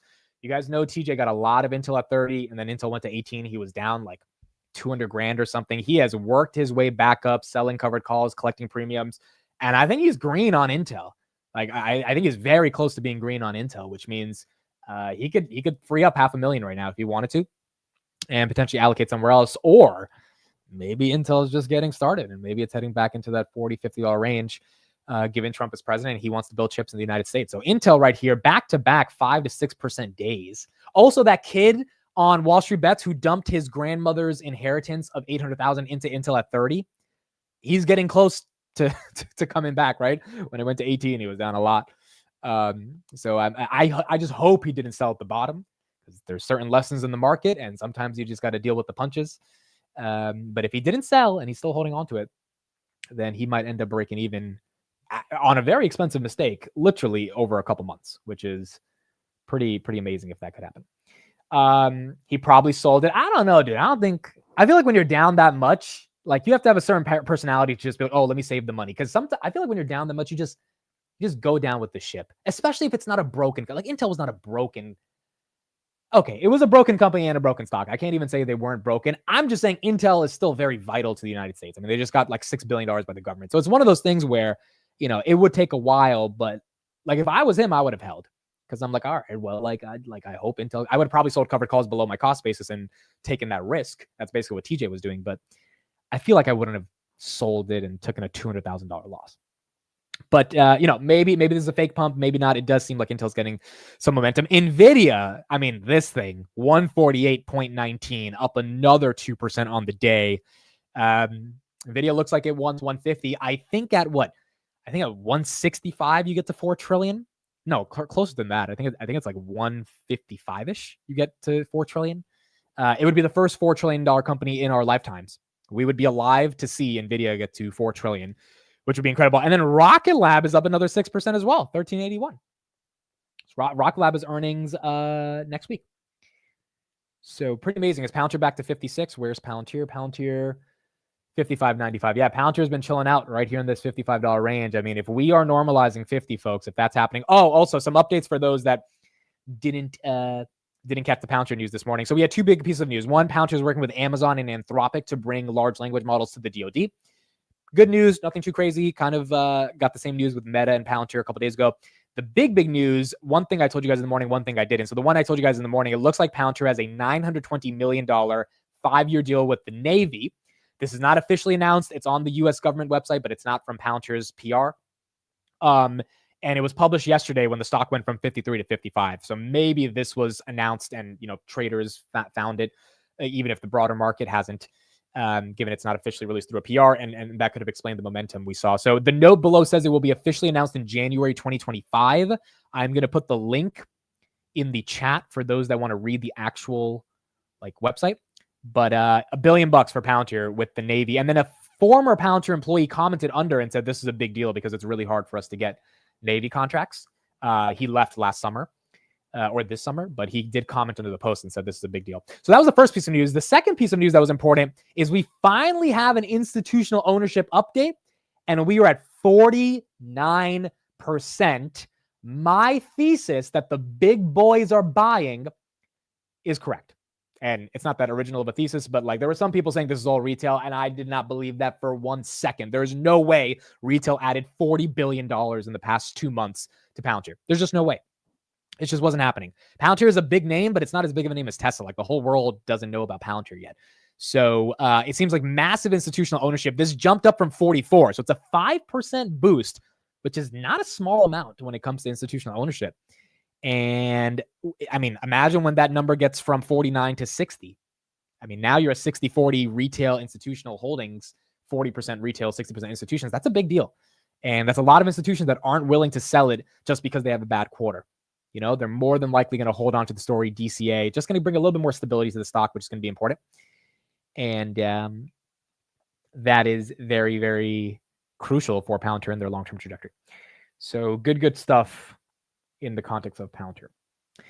Is Rivian a sell? That's a good question. I have no idea. I definitely think I'd rather buy Tesla at 300 than Rivian at $9. I know that's kind of crazy to say because I mean, you would expect Rivian to be above $10 at one point, right? And like, I mean, Rivian probably doesn't go out of business unless Trump gets rid of that EV subsidy. But again, every time I look at this company, they can't generate positive gross margins. They're selling less vehicles than Tesla, and they reduced guidance every quarter.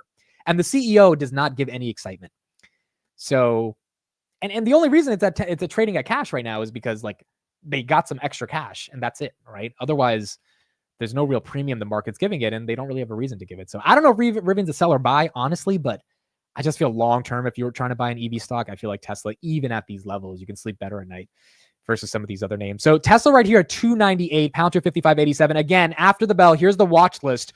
We have a lot of companies: Opendoor, Sweetgreen, Bill, Toast, Fortinet, Pinterest, Trade Desk, Net, Square, Dropbox, Redfin, Affirm, DraftKings, Rivian, Airbnb, and Monster. The ones I care about the most out of this list, put in the chat which ones you guys are looking forward to the most. I'll put this graphic up so you guys can see them better.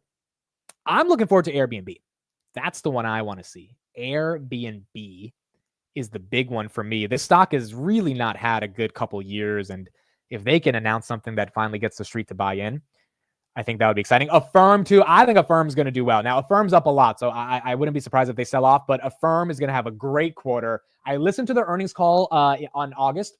I love Max Levchin. He's a former PayPal mafia guy. He knows what the hell he's doing. He's so articulate when he talks about, you know, the relationship between consumer loans and rate cuts. And when they get more rate cuts, they can approve more people, but their approval process is so strong in terms of the algorithms they use to figure out who to approve that I think Affirm just has their shit together. So Affirm's going to be interesting. Monster is going to be interesting as well. Celsius kind of had an okay earnings, not the best. Maybe Monster picks up some of the slack. DraftKings, that'll be an interesting one. Trade Desk always is interesting with advertising. Square, maybe because Bitcoin, they do have some Bitcoin on the balance sheet. Pinterest has not really performed that well, but Pinterest, you could argue, is a sleeper in terms of visual search engines. And then Upstart, we got rate cuts. Rate cuts should be bullish for Upstart, so we should see kind of how that affects Upstart as well. And then Archer, that a lot of you guys are getting excited about, Archer Aviation. We will take a look at that. I think there was some press release with Archer this morning. Am I wrong about that? Archer, put in the chat if there was some. I feel like someone told me there was a press release. Archer Aviation shares rise after deal for up to $500 million in electric aircraft. So did they get a purchase order or a letter of intent for someone to buy $500 million worth of their stuff? Is that what it is? Because if that is, I mean, that's definitely decent. Is Archer up today? Where is Archer? Archer currently is... Look, I have to have two different watch lists just to cover the earnings today. There's so many. Yeah, Archer's up 10%. All right, so it looks like that $500 million deal is bullish. And the market thinks so. Also, we have SMR, that nuclear power company. Oklo's up a lot today. Lucid is up 6% today. And then Upstart up another 5% today as well. Unity, yeah, let me put Unity on the list. Unity as well. I don't know if you guys own a lot of these names. I mean, I don't own any of these names yet. I think some of you guys own Square, Affirm, maybe Rivian. I don't think any of you guys own Sweetgreen. They had a great earnings last time. I don't think any of you guys own Pinterest. Fortinet, Steve used to like. I think he sold out of it.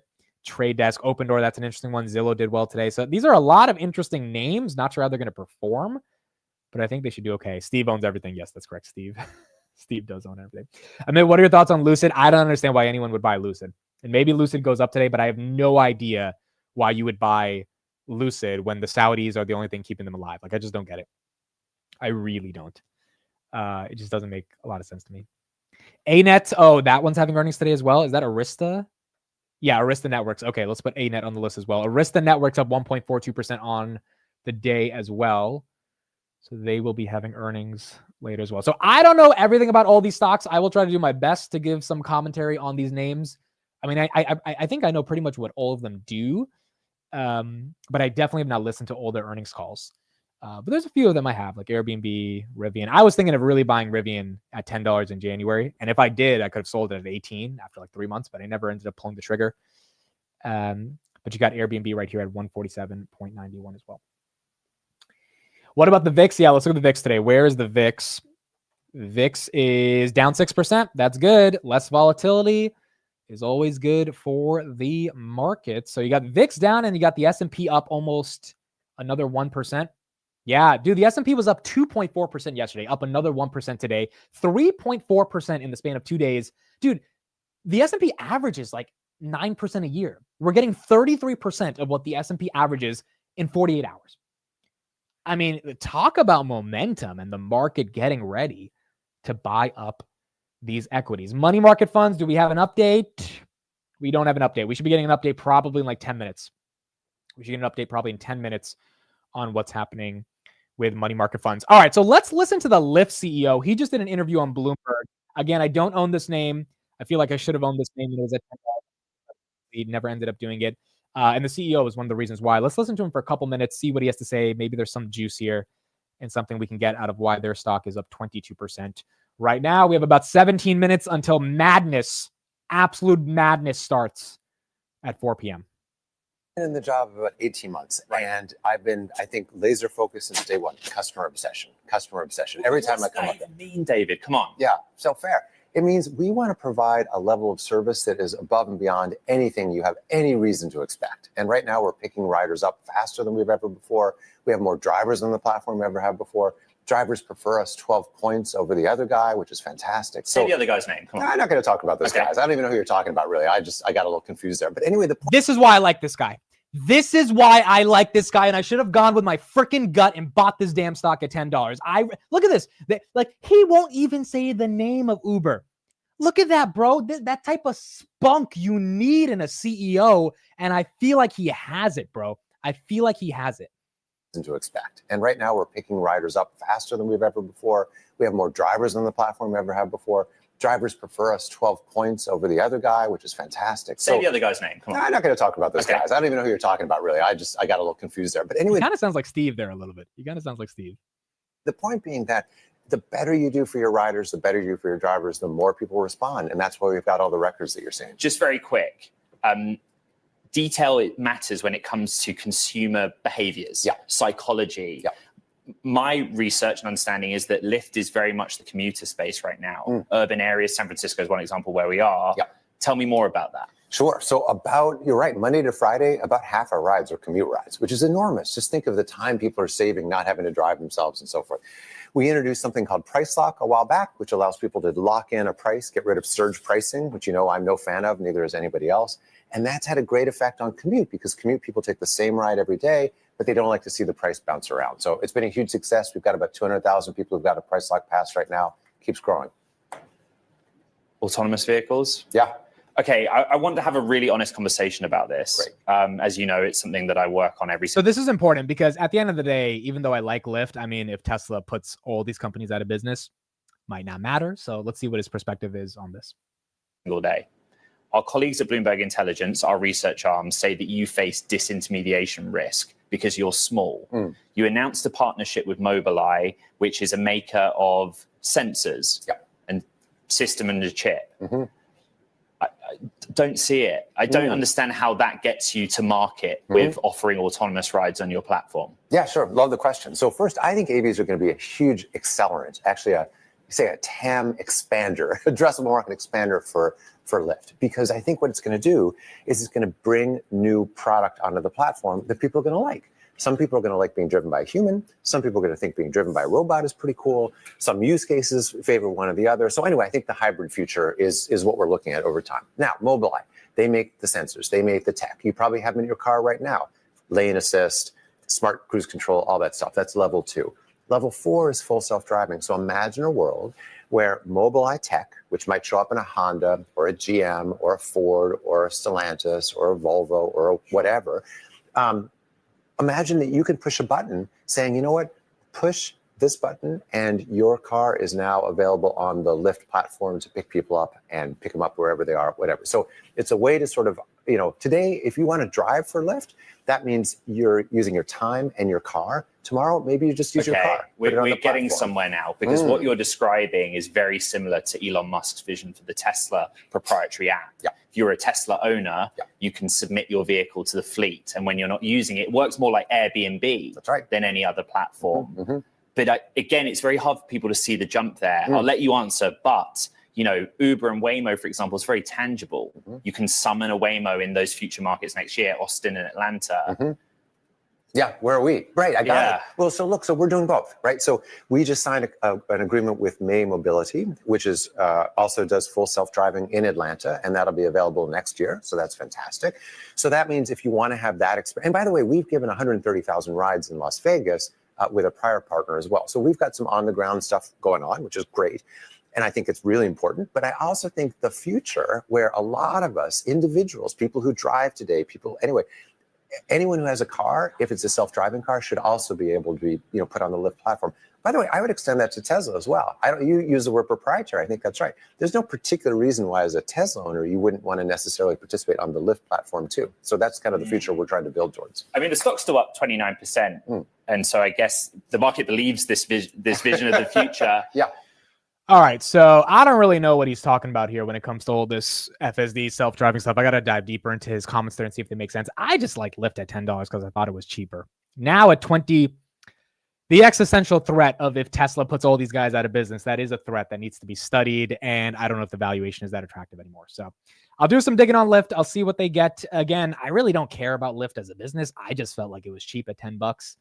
At 17, it's just not as cheap. And then you got to deal with the whole FSD self-driving risk. We know Tesla's ramping that up soon. And that looming question of why would you call an Uber or Lyft if you could call a robotaxi? Again, Uber's not going out of business anytime soon, but market share might decline. That could obviously affect Lyft. So that will be something that we have to continuously think about when it comes to the Tesla Uber saga. S&P 500 at 595. Reddit. Why is Reddit up 10% on the day? Why? What is happening here? Did Reddit get any news? I didn't get FSD on my Tesla. I think I have the free trial, but I didn't get it yet. Eventually, one day I'll get it. It's just at this moment I don't have any use cases for it, but eventually I will get it. By the way, we have some breaking news. Robinhood just announced their retirement assets are now 1 million accounts and 12 billion under custody. 12 billion assets under custody. Robinhood is announcing for their retirement accounts. This was, by the way, 1.5 billion in January, which means they have 10x'd their retirement assets under custody in basically 11 months. And they have over 1 million accounts. Pretty incredible. On the last earnings, this number was 9.9 billion. So within not literally a couple of days, because the earnings it's ended September 30th, but basically in a month and a half, they got another couple billion, about 2 billion into their retirement accounts. So big growth on Robinhood's retirement assets under custody. Okay, yeah. Why is Lyft up? I mean, not what Lyft. Why is Reddit up? That is very weird. Reddit is now up. How much year to date? Reddit stock year to date. We got the market close in 9 minutes. 161% Reddit is up year to date. And I'm trying to see if there's any news on Reddit to go up 10% today. No, there's nothing. There's nothing. It's just technical. It's a technical breakout on Reddit. That's it. I guess rate cuts are bullish for Reddit. That's surprising, dude. The market took it up 40% last week. They're taking up another 10% today. That is incredible. Tesla, we got 9 minutes. If it can try to get to 300, don't know if that'll happen. It's up 3%, but a 300 close would be very sexy. I don't know if the market's going to give us 300. But that would be exciting. Maybe people were short Reddit. Let me check their short float. I don't think there was a big Reddit short float. Reddit short float as of October 15th was 9%. Well, it's decent. 9.6%. Decent. Not, it's not a ton, but it's definitely not a small amount. So, yeah, maybe there was a little bit of short covering there. Do you think Robinhood is fairly valued as of right now? Was thinking about buying some for the long term. Yeah, I mean, look, for the long term, there's a lot of tailwinds, and I think it's a triple-digit stock one day. So buying at these levels, if you truly are thinking 5 to 7 years from now, yes, I think it's a good buy. In the short term, anything could happen. I mean, I would like Robinhood to consolidate between 28 and 29 for the next couple weeks. I want Robinhood to build a really strong base there. Again, market cap is 26 billion with 5 billion in cash. So you're paying a 21 billion enterprise value for a company growing 36% year over year with just a lot of tailwinds in terms of growth, wealth transfer, et cetera, and amazing product execution. I mean, 500 million contracts traded in 5 days or 8 days since they launched the new product on the platform is just insane. Also, Robinhood got to number 5 on the App Store yesterday. Let me see if it's still there. That means they got a lot of users over the past couple of days. Robinhood is number 6 right now. So you're going to see some decent new accounts in November as they're getting more and more people onto the platform. I am doing Archer earnings, but I'm doing a ton of other earnings. So we got a lot of companies at 4 p.m. It's going to be pretty crazy, but we have a ton of stuff. Draft earnings pump or dump.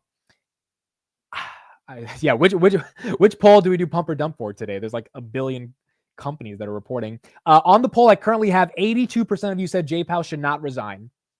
I would tend to agree. I think Jay Powell's done a pretty good job over the past 2 years navigating inflation and the labor market. But yeah, in terms of DraftKings, I don't know, dude. The problem with DraftKings is they have this legislation in Illinois that is, by the way, I was always confused why it's not called Illinois, but nonetheless, it's Illinois. And the regulation is curbing some of their growth because they're adding like a new tax to the people that bet on the platform, which the consumer has to pay, which is like really bad for the user experience. And then DraftKings also has to pay it as well. But that was like news from 4 months ago. So I don't know how much of a headwind that has been. If they can continue to grow and they're growing at like 40, 50% year over year, they're not profitable yet. If they can give us a profitable quarter at a price of sales of 8, which is why I think the market's not giving it a lot of love right now, I do think DraftKings can get up there. They need to do what was the company that was profitable? Oh, Reddit, what Reddit did, which is a surprise profitable quarter. The market got really happy when we saw that. The market got really, really happy when that ended up happening. Serve, we'll have Serve up as well. We'll see what happens with Serve later today. Amit, what do you think about Nvidia later this month? I think Nvidia is going to crush, dude. I think Nvidia is going to absolutely crush, bro. Good Lord, how did you compete in speaking? You know, it's funny. My kids that I coach for debate, they have a debate tournament this weekend, and they found my YouTube channel, and they were watching one of my streams, and they texted me Palantir's stock price yesterday, and they were like, "Congrats, Coach Amit." I was like, how do you guys know this? They're like, oh, we saw you like Palantir a lot. I was like, all right, well, yes, thank you, because Palantir is doing nicely. So yeah, dude, just because I can't pronounce words doesn't mean we can't speak, even though it surprises me how I was able to compete in competitive debate, given there's a lot of words I just can't say. S&P 500 at 595, Reddit at 132, Robinhood getting a little bit of a hit right here, down 1.72%. Bitcoin still holding at 76. I mean, the fact that, dude, we were stuck at Bitcoin for 58 to 59 for like 7 months. The fact that it's at 76 is just incredible to see what we're having right now. Not my real kids, guys. I coach a bunch of sophomores in high school. Goodness gracious, I don't have actual kids. Not that I know of. I don't think All right, let's get some more coverage on Jay Powell. We got the market close in 5 minutes. I mean, Jeffrey, we talked about the backup in yields. You certainly did. I mean, what role do you think that might play, if any, in where policy does go from here? Powell said for its latest quarter, but most importantly, how is the upcoming holiday season looking? When I chatted with CEO Brian Chesky a few weeks ago, he said he was very confident over the long term that demand is going to remain strong. He's encouraged by the trends that he was seeing. So I'm curious to learn how he plans to capitalize on those trends, as well as how he will continue to build now that the company is in growth mode. Another area to watch is marketing spend, as Airbnb increasingly shells out to compete with the other OTA home sharing units, and how that could impact margins. Scott. Dee, thank you. We'll see what happens. Deirdre Bosa. Mike, I'll turn back to you. I'm curious as to what you think about, the Fed chair is pretty confident that inflation is going back towards sustainable, I think is the word that he used. Gunlock thinks it may go lower than target, and he's been pretty consistent on that quote. If we keep the price of oil around low 70s, we're going to see headline inflation below 2% in 4 to 5 months. Right. I mean, I do think that's kind of where the math gets you, maybe at least on CPI. And sure, I mean, I think it was interesting in the press conference when Powell was asked about the removal of that phrase in the statement, where they had previously said they're confident that inflation is heading toward target. And he basically said, no, that wasn't really a coded signal. to suggest that we're losing confidence or that the trajectory's changed. I think the market took some heart in that. Interestingly, too, he was also asked if they would like to see inflation go well below target for a while, spend some time there because they had this idea a while. All right, guys, we're going to do something fun. We got 3 minutes to the close. I just thought of this right now. Let's see what you guys think. It's going to be up to you guys, so you control it right here. Archer Aviation is up 8% right now. Do we buy 100 shares right before they have earnings? Let's do a poll, and let's see what you guys have to say. I'm going to go through the poll. Buy 100 shares of Archer before earnings. I think no, because it's up 8%. So really, I mean, like, is it going to go up another 8% after earnings? I don't think so. So my answer is no, but I'm going to give it a minute and see what you guys say. Either the yeses win or the no's win, and we'll see what you have to say. I kind of think no, dude. It's up 9% before earnings. I feel like the earnings pump is happening now, but maybe it goes up. Buy Pinterest, dude. Pinterest, but see, Archer's only $3. That's why it's a fun gamble. And if it's, you know, if I have the DCA in it, it's whatever. But Pinterest, I don't want to buy 100 shares of Pinterest, spend $3,000. Oh, the no's are winning. Okay, you guys are being a responsible chat. Look at that. The no's are winning. Look at that. Look at our chat, bro. We are not some degenerate. I would have voted yes, by the way. I would have voted yes. Say, fuck it. Let's do it. We are responsible chat, bro. No one can say the Palantir community is a bunch of apes, even though we're aping the crap out of this Palantir stock right now. But my chat is incredibly responsible. Yeah, the no's are winning. 59%, 41%. All right, so if Archer goes to $4 after the bell, then it's your guys' fault. But if it goes to $3, then the chat saved me. No, guys, vote yes. It'll be entertaining. That's what I thought about doing. I was like, it'll be entertaining, but it is up 9% before earnings, dude. Conventional wisdom says don't do that. Like that's like that you're supposed like it's just usually that doesn't. You're not supposed to buy a stock up that much going into earnings. I mean, like that just doesn't. It always disappoints from what I've seen. I'm sure there's situations where it hasn't disappointed, but the biggest one I had was Palantir when it was at 25, and then it dropped right back to 20. That's why I was happy Palantir was down 4% before earnings on Monday, because I was like, all right, so at least if we can bump up to 45, it's better than being at 45 trying to go to 50. Whether you're at 40 going to 45. Now, granted, we're at 55, so the market didn't care, but still. All right, so we are not buying Archer. We are being responsible, ladies and gentlemen. In 10 seconds, absolute madness starts on the market close. Thank you, everybody, for being here. The stock market is now closed.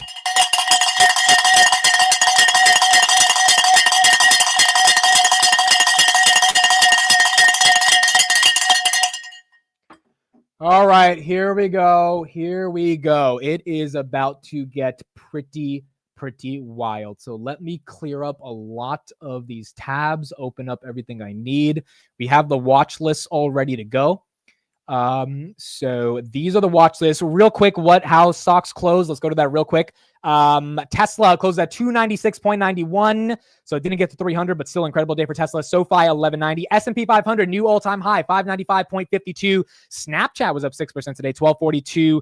And then we had Palantir. Where did we close that Palantir? We closed that Palantir at $55.87, up about 0.61% on the day. Robinhood 29.36. Then you got Tesla right here at 296. The Qs 513.56. Incredible earnings, not earnings, but incredible day for Qs because a lot of these tech companies are putting up some decent earnings. All right, here we go. It is time to see what we've got going on as we get results. So here's the side of my screen. Here's all the stocks. I'm not going to be able to get to all of them immediately, but I'm going to look at the biggest moves. Trade Desk, big mover, down 10%. Wow. Trade Desk is getting hit. The Trade Desk has traded green for red, and the CEO is probably banging his desk. Trade Desk is now red by 7%. Do I have any big green movers? No.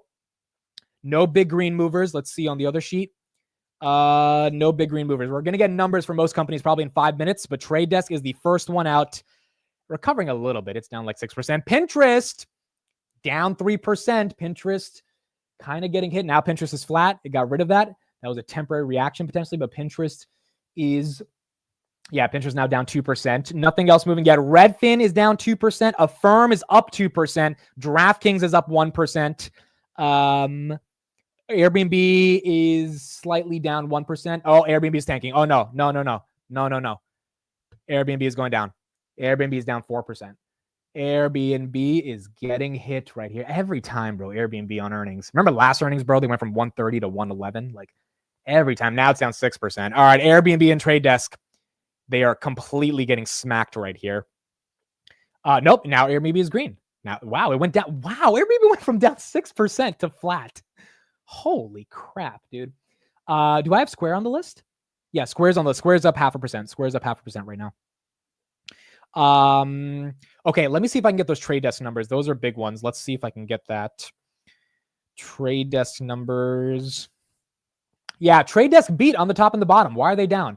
41 cents EPS, 628 million versus 620 revenue, 41 cents versus 39 cents. Double beat, which is great to see in the economy, regardless if you own it or not. You want to see a double beat. Wow, 12% down. Holy crap, dude. That's gotten hit.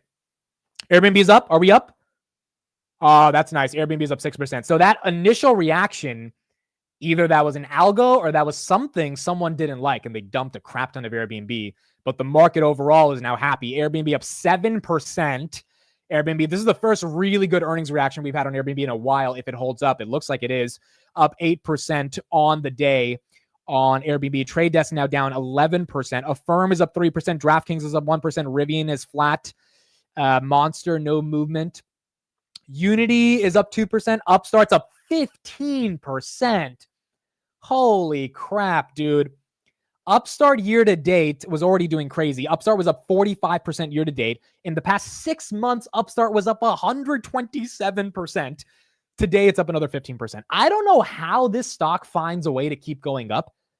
There's viral CNBC clip from 3 years ago when it was like $400 and someone asked someone on CNBC, hey, what does Upstart even do? And the guy was acting like his camera wasn't working. And like in reality, he didn't know what the hell Upstart did, but he owned it in his portfolio. So like this way, and then they fell to like $10. Like this stock has been through it over the past 2 years, but hell of a run the past couple of months right here, up 15%. Arista Networks is down 6%. Arista Networks down 6%. SMR is flat. Unity's up 1%. Archer Aviation, no numbers yet. Lucid, up 1.3%.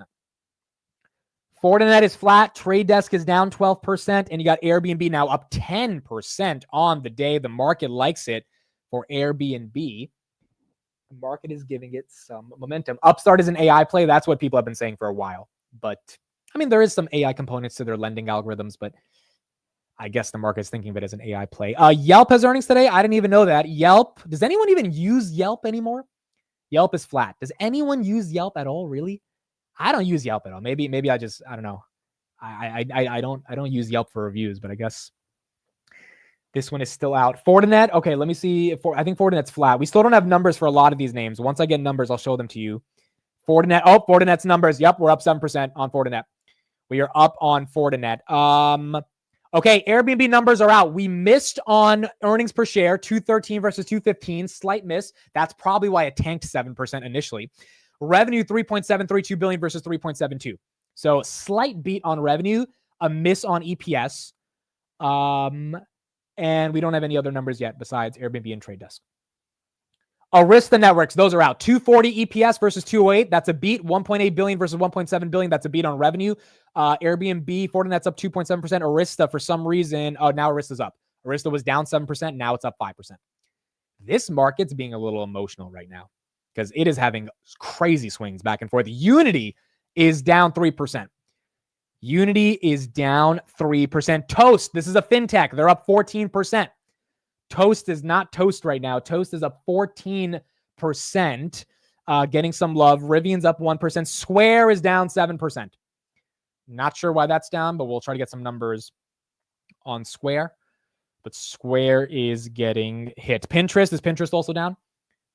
Wow, dude. Why is Pinterest down 11%? Every earnings Pinterest cannot live up to the hype. Every time there's something. Pinterest has a double beat. Why is the street upset? Why is the street upset about Pinterest, bro? Every time. They have like 500 million active users. I think they're profitable. They're obviously profitable, 40 cents a share. Revenue $898 versus $896. A slight beat, but it is a beat. And they're getting punished. And they're getting punished every time. Does anyone use Pinterest either? I mean, I feel like more people use Pinterest than Yelp. Like, I feel like Pinterest actually has some more value than Yelp. Trade Desk is now down 7%. They had good earnings as well. There has to be something around guidance, which actually is something that we have to look into. If all these tech companies are saying, yeah, Q4 is going to suck, and that's why they're down, that's not good. Oh my God, Sweet Green is down 17%. Sweet Green is a grocery store, I think, right? No, it's a restaurant. It's for like salads and stuff, like bougie salads in New York City. Yeah, they are down 17%. Let me see if I can get their earnings. Sweet Green is definitely not green and definitely not sweet right now for investors. That was good. That was good. I gotta pat myself on the back on that one. That was not bad. All right, Sweet Green. Do we have the numbers? Sweet Green total revenue was 173 million. That's up 13%. That's not good growth. That is not good growth.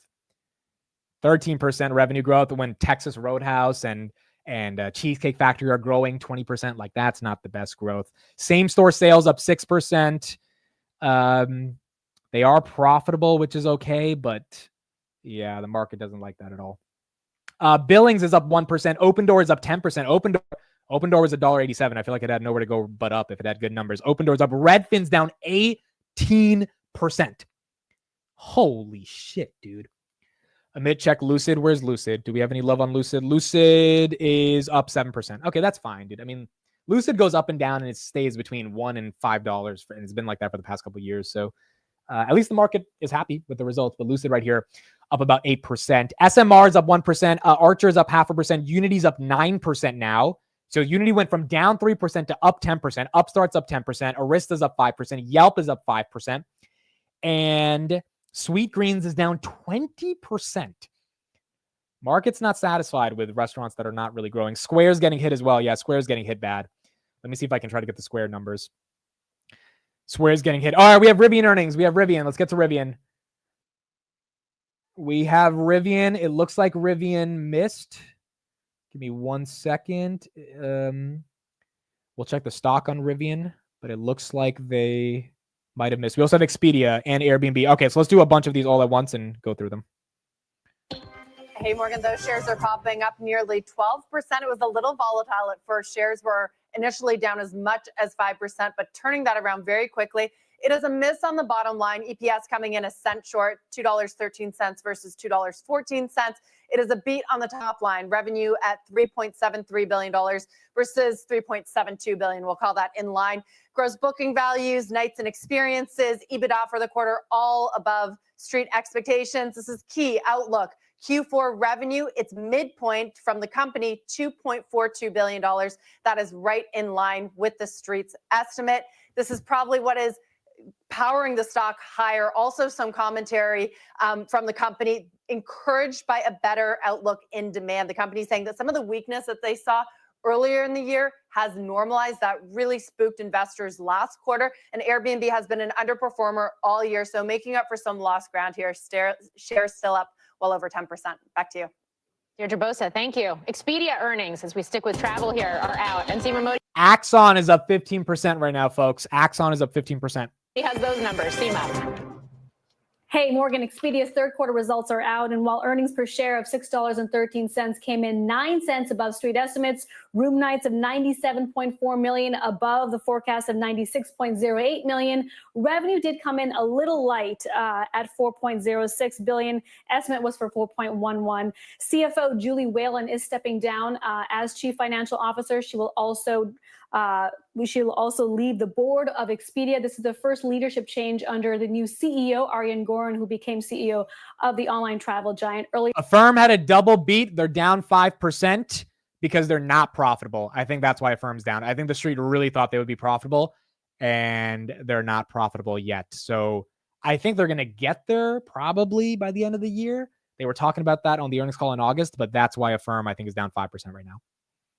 This year on the call, we will look for comments from Gorin on the topic of M&A following rumors of an Uber deal and whether she is, in fact, looking for strategic opportunities for the company. We are watching shares move higher in overtime by over 6%, Morgan. All right, Seema Modi, thank you. Rivian results are out. Phil LeBeau has those numbers. Phil.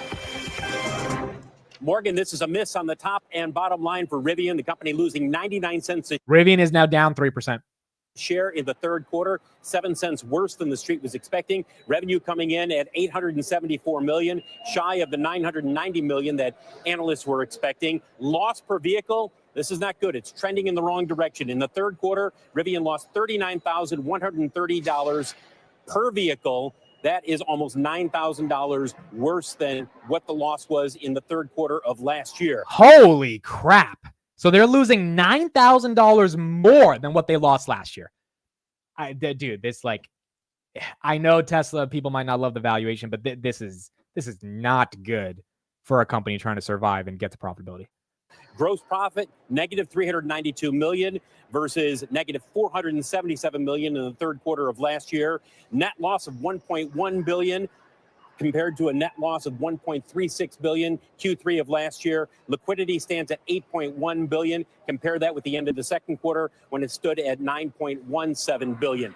Then there's the question of guidance, and this is what's going to perhaps put some pressure on shares of Rivian. The company now expects an adjusted EBITDA loss of between $2.825 and $2.875 billion. The previous guidance from the company was for a loss for the full year of $2.7 billion. It is affirming its CapEx guide for the full year of spending $1.2 billion. Also on track for positive gross profit in the fourth quarter. That's something they have been saying for some time. They are on track for that, according to Rivian, and they've affirmed their delivery numbers of 47 to 49,000 vehicles, production as well, between 50,000 and 52,000 vehicles for the full year. Lots to discuss with Rivian founder and CEO RJ Scaringe right here on the floor of the Rivian final assembly plant in Normal, Illinois. That's coming up in just a few minutes. But again, Morgan, this is a miss on the top and bottom line for Rivian. Back to you. Can't wait to hear what he has to say. Shares are fractionally higher right now. Folks, I think we got Kathy on Bloomberg talking about Palantir. Let me get to that right now, and then I'm going to get all the other results that we've got going on. Forecast still sees full year production of about 9,000 vehicles, but for the third quarter, it did report a loss. Without actually saying the former president's name, that you preferred a President Trump over President Harris, strictly from the standpoint of the candidate who you saw would ease the regulatory environment. So here we are.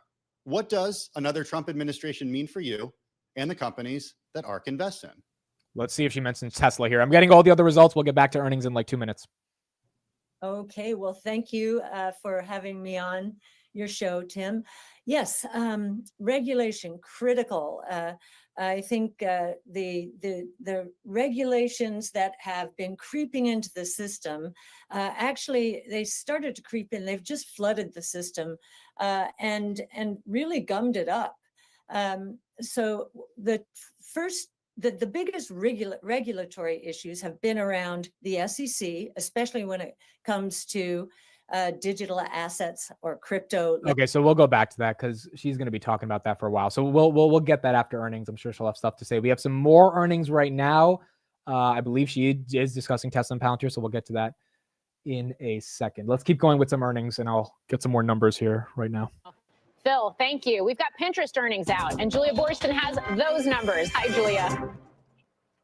Morgan, Pinterest beating on the top and bottom lines, reporting adjusted earnings per share of 40 cents. That's 6 cents more than estimates, while revenues of $898 million. That is just a hair, $3 million ahead of estimates. Now, monthly active users, 537 million, 4 million more than anticipated. And fourth quarter revenue, the company guiding to a range with a midpoint of $1.35 billion. That's just a hair light of expectations.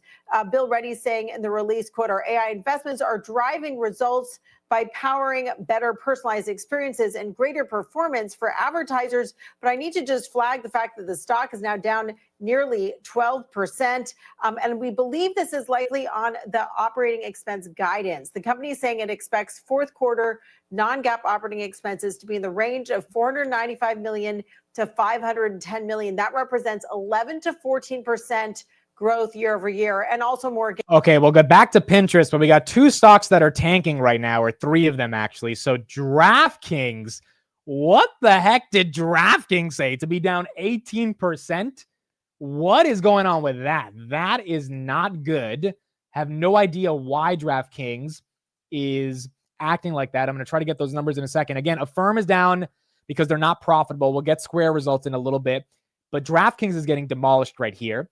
Pinterest is now down 14%. Fortinet's down 5%. Sweetgreen's down 11%. Cloudflare is down 10%. So Cloudflare is getting hit. And then Square is down 10%.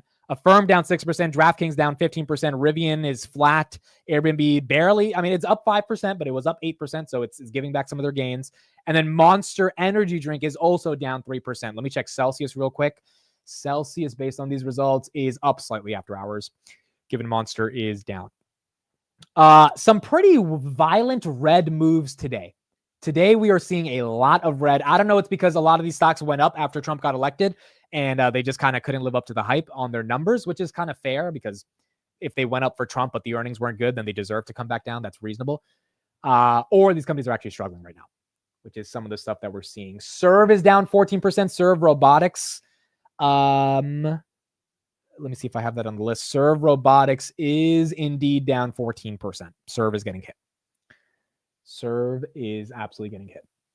Okay, let's get back to Pinterest. We got a ton of other companies that we'll look at, but I got to figure out what's going on with DraftKings. Let me try to get those numbers as well.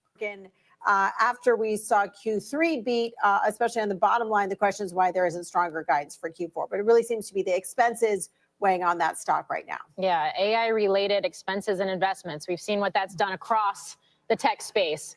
DraftKings had a double miss, lost 60 cents. The street wanted them to lose 41 cents. Revenue 1.09 billion versus 1.1. Double miss. I don't know why they had a double miss. I don't know if sports betting was not in fashion in Q3 or whatever, but yeah, DraftKings double miss will take you down 17%. Julia, thank you. Block and Affirm earnings are out. Mackenzie Sigalos has numbers on both for us. Mackenzie. Yeah, Morgan, we're seeing mixed results for Block, setting shares down more than 12%. Adjusted earnings coming in at 88 cents, which was a slight beat on the 87-cent estimate. Revenue coming in light at $5.98 billion. The street was expecting $6.24 billion here. Now, I spoke with CFO Amrita Ahuja a short time ago. She says that the sell side orients more to gross profit than to revenue.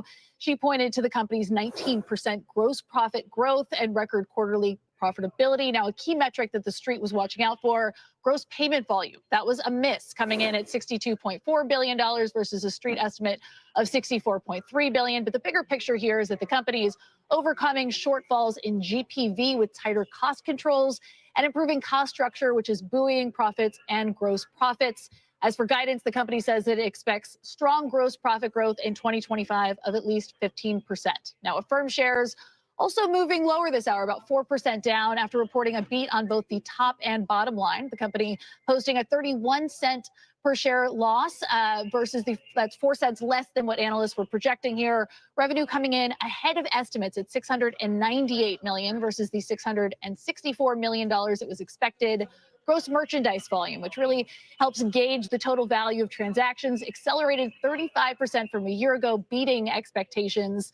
Partnerships with Apple, Amazon, and Shopify are helping to drive up its top line, though it's really those large ticket interest-bearing purchases that set them apart from the BNPL pack, which is why you're seeing the company continue to take market share. Now, looking forward, next quarter's revenue and GMV guidance is roughly in line with street expectations. However, Affirm says it won't achieve GAAP profitability for another 3 quarters. That stock, which is up 104% since August. Wait, that's not good. Affirm saying, she said Affirm's not going to get GAAP profitable for 3 quarters.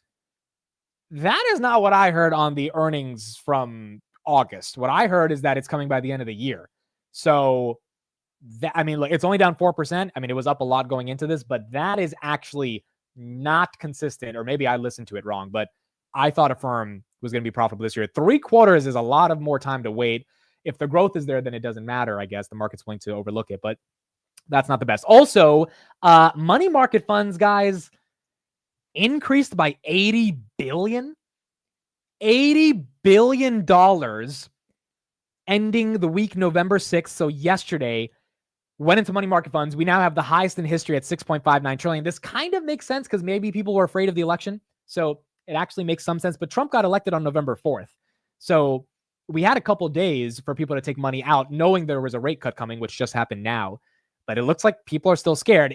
Just to put into context, the S&P 500 was up 2.42% on November 5th, on a day where money market funds increased by $80 billion over the past 5 days, which means I would imagine some money left the stock market to go into money market funds, even if it's not a full $80 billion. But that means that a lot of new money ended up coming in. And decided to get into the action for equities. Rivian CEO is on CNBC. Let's see what he has to say right now. He is live. Let's bring it up right here. It's currently after the 2016 better than expected. The top and bottom own Phil LeBeau. Phil. Thank you, Morgan. RJ, it's good to be down here in Normal, Illinois. Yeah. Look, Morgan set it up there. You guys had a wider than expected loss in the third quarter. You guided to a wider than expected loss for the year. You're trending in the wrong direction in terms of loss per vehicle. Hold on, guys. Did Grindr have earnings today? Grindr's up 4% after hours. Did Grindr have earnings today and no one told me? There's no freaking way Grindr had earnings today. Oh my God, Grindr had earnings today. Oh my God. Okay, well, we'll go to Grindr after Rivian. How did I not know this? I'm such a bad evangelist for this stock. Here we go. What happened? Yeah, I mean, this is our core focus is on driving towards profitability. We talked about our objective of getting to positive gross margin in Q4. Q3 is really a hard quarter to see through a lot of the noise. We just made a big changeover to our second generation of our R1 vehicle. And so there's a lot of costs associated with changing out roughly half of the bill of materials as measured by cost. And so as we brought on new suppliers, there's expenses associated with that. We also had a supply chain shortage as part of this ramp up, and that really hurt us in terms of our overall output for the quarter, which affected us in terms of fixed cost absorption across all the different vehicles. But we remain optimistic around overall performance, and looking at Q4, we've continued to guide towards positive gross margin. How do you get there? How do you get to positive gross profit in Q4 after the losses we've seen? Yeah, I mean, one of the things when you've got so many different changes, we've talked about how do you sort of decipher that and look through the noise to see what's the real signal. The thing I'd call out is if we look at Q4 of this year, so this quarter, relative to Q1 of this year, and look at the difference in our material costs for the vehicle, we're 20% lower in Q4 than we are in Q1. And that sort of helps you see through some of the noise. So we've made real progress in terms of the overall material cost structure on the vehicles.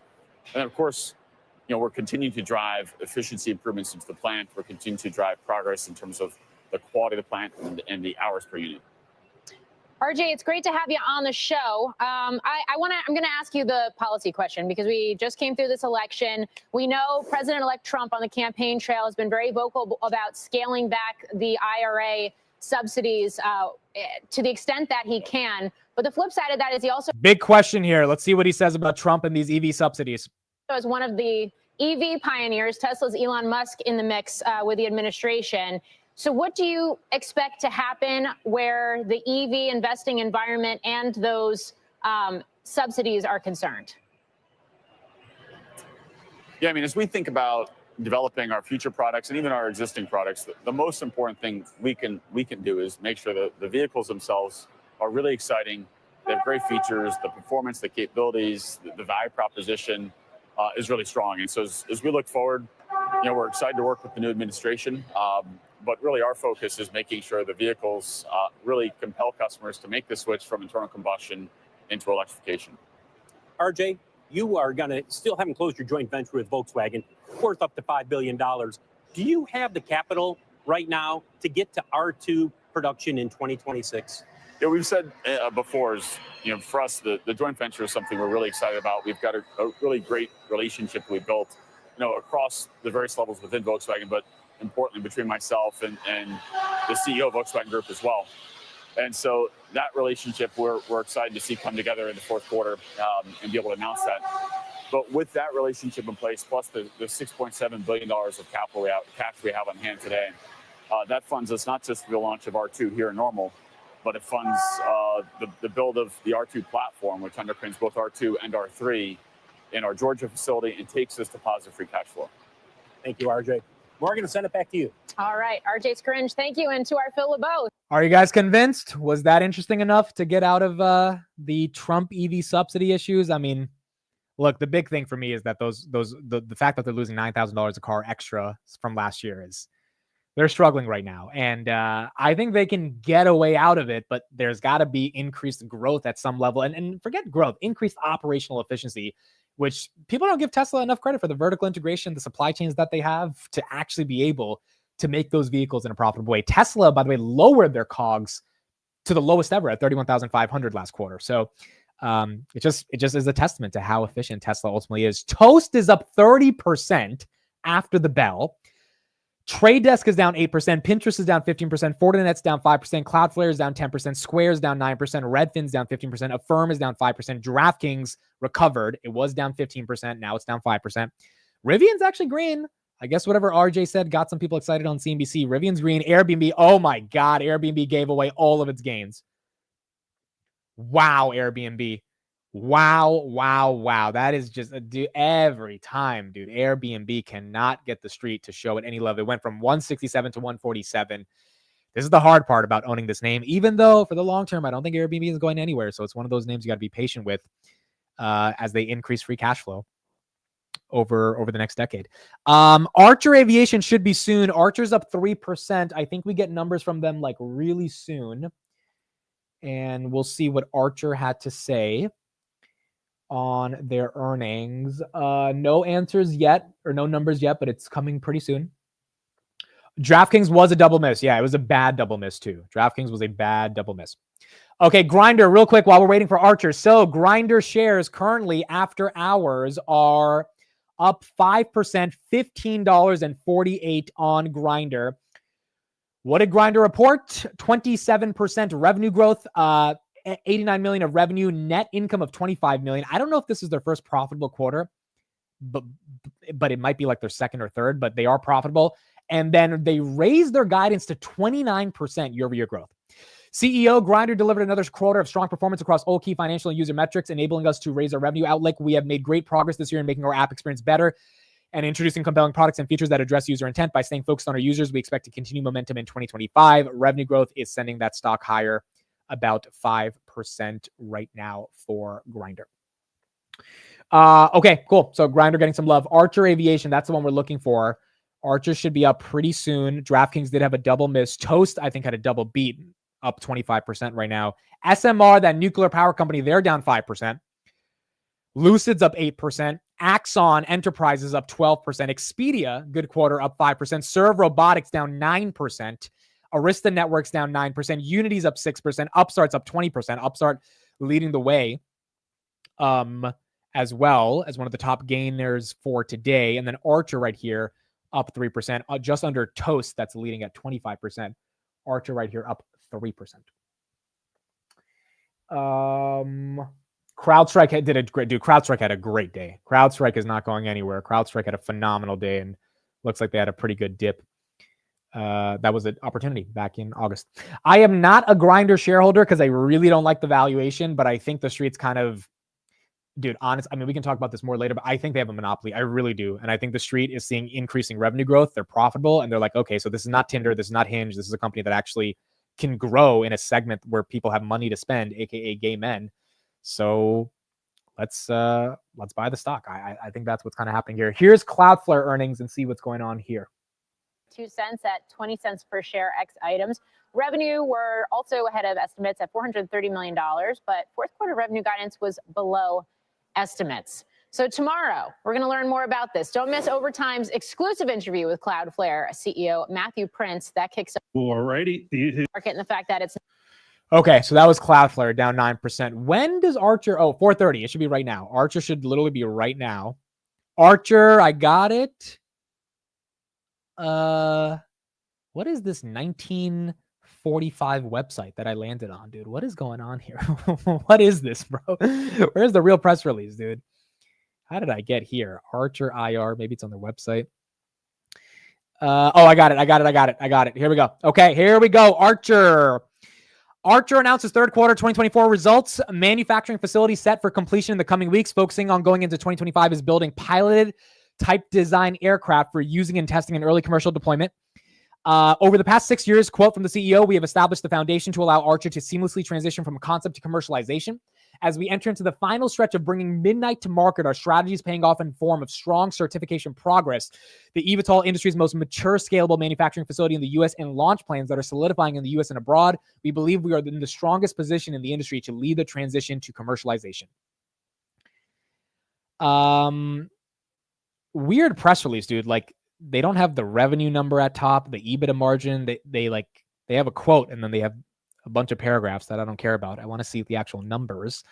They did lose what it looks like is 115 million. Where's the stock right now? Is the stock up? Archer is up 2%, nothing too crazy. It lost 115 million. Okay. What else do we have right here? Adjusted EBITDA, not applicable. They're not showing that. Cash, they have 500 million in cash. Oh, they don't make any revenue. That's why they don't. I was like, where's the revenue? There is none. There's no fucking revenue. This is why this is one of those companies that's, a little bit of a moonshot here. So essentially they lost money, but they have a capital injection. They don't obviously have EBITDA either because they don't have revenue. And they're saying that 2025, they're going to try to get one of these jets into motion. So that's what you got for Archer. Now they do have a order book of 6 billion, which is their market cap currently is 2 billion, 1.1 billion. So they have basically 5x the amount of purchase orders. If you believe that those purchase orders will come into fruition, then they do their market cap, which is good. Technically, I mean, that's not bad at all, but this is not enough to get the stock to move. So whoever voted no in that poll to not buy Archer, I guess you guys made the right decision because there is nothing interesting in this earnings to get Archer to go up right here. Up about 1.4% after the bell. It was up 9% on the day, though, to give them credit. So that $500 million deal they announced in the morning, that was pretty good for them. But outside of that, nothing interesting. Lucid at 8%. Yelp is up a little bit, and then Expedia is up 5.5%. All right, so guys, do we want to listen to Airbnb, the earnings call? I actually really want to listen to them. Is there any call you want to listen to that's different than Airbnb? I can be here till 6. After 6, I have to go do a Twitter Spaces from 6 to 8. But if we can get Airbnb, I would like that. If there's another one, I'm agnostic about this, so I'll listen to whatever you guys want to listen to. Oh, Airbnb started. I can go to Airbnb right now if we want. Airbnb just started. We want to listen to them? Yes, yes. I need some yeses in the chat. We need some yeses for Airbnb. They literally are just starting. If I'm not doing it wrong, I think they're just starting. We can move to another call at 5 p.m. in 30 minutes. We can decide that there. Okay, let me move to Airbnb and then we'll figure it out in total. But all the numbers are out now. I'll put some more numbers in the chat, but all the companies have reported. Here's Airbnb, and we will keep going forward with the numbers in a second. 50 upgrades for guests that make Airbnb a more intuitive and personalized app. This includes features like recommended destinations, suggested search filters, and personalized listing highlights. We're also focused on one of the top issues for guests, listing quality. Since last year, yeah, Airbnb literally just started 4 minutes ago. 4 minutes ago, it just started. So here we go. Here's Airbnb. Invest in improving the quality of guest stays. Finally, we're expanding beyond our core. Outside of our core markets, there are many countries and regions that remain underpenetrated. And we're focused on these expansion markets as part of a global market strategy. And we're seeing great results. In Q3, the growth rate of nights booked in our expansion markets is more than double that of our core markets. Now, in addition to driving growth in our expansion markets, we're also preparing for Airbnb's next chapter, which will take us beyond accommodations. And you'll see more about this next year. We also saw a number of positive business highlights in Q3. First, guest demand accelerated throughout the quarter. As I mentioned earlier, after a slower start in July, bookings accelerated each month in Q3. Global lead times also normalized throughout the quarter. Now, part of this growth has been driven by our app strategy. Nights booked on our app increased 18% year over year in Q3. App bookings now account for 58% of nights booked. Now, this is up from 53% in the same period last year. And we also saw continued growth of first-time bookers, which is the highest growth among young travelers. This is quite exciting. And I'm really excited to share that we recently surpassed 2 billion guest arrivals on Airbnb. Second, our global market strategy is working. We continue to drive growth by investing in underpenetrated markets. While our timing and investment will vary by market, our strategy is consistent: to make Airbnb local and relevant in more places around the world. Now, in each market, we focus on finding product market fit, increasing brand awareness, and driving traffic. And I want to just use one country as an example, which is Japan. Airbnb is still pretty new in Japan, and it's pretty unfamiliar to most Japanese travelers. So to raise awareness, we launched a brand campaign last month centered on domestic travel. Beyond Japan, though, we are also introducing more local payment options in countries around the world like Vietnam, Denmark, and Poland. And in fact, by spring of next year, we expect to offer nearly 40 local payment methods around the world. Now, finally, supply quality is improving on Airbnb. We are focused on removing low quality supply, as well as make it easier for guests to find the best places to stay.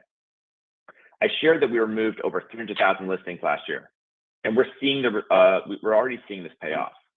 Customer service contact rates have decreased, guest NPS has improved, and we're also reducing host cancellations, which are now almost 30% lower than a year ago. And we've made it so much easier for guests to find the best place to stay with guest favorites. In fact, since launching guest favorites a year ago, last November, over 200 million nights have been booked at guest favorite listings.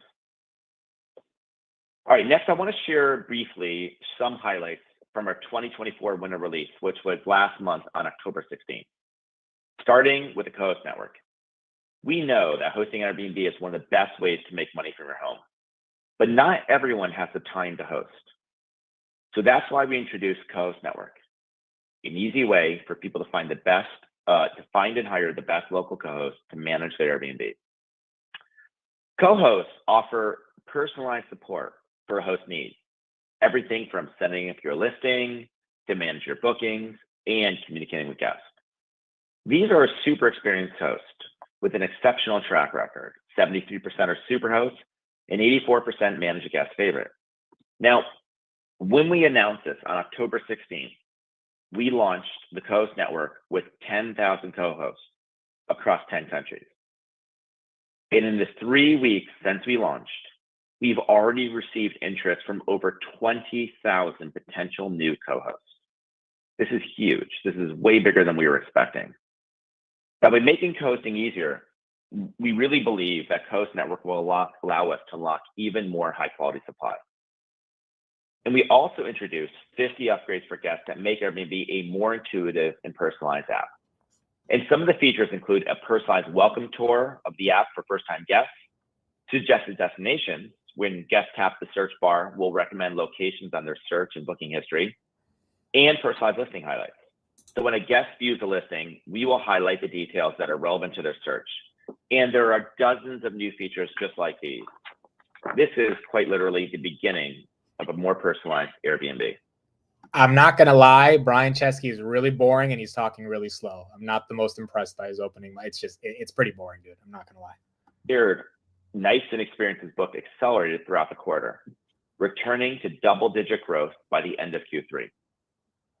While we know the comps from last year will get harder in the back of the quarter, we are anticipating that nights booked will accelerate in Q4 relative to Q3.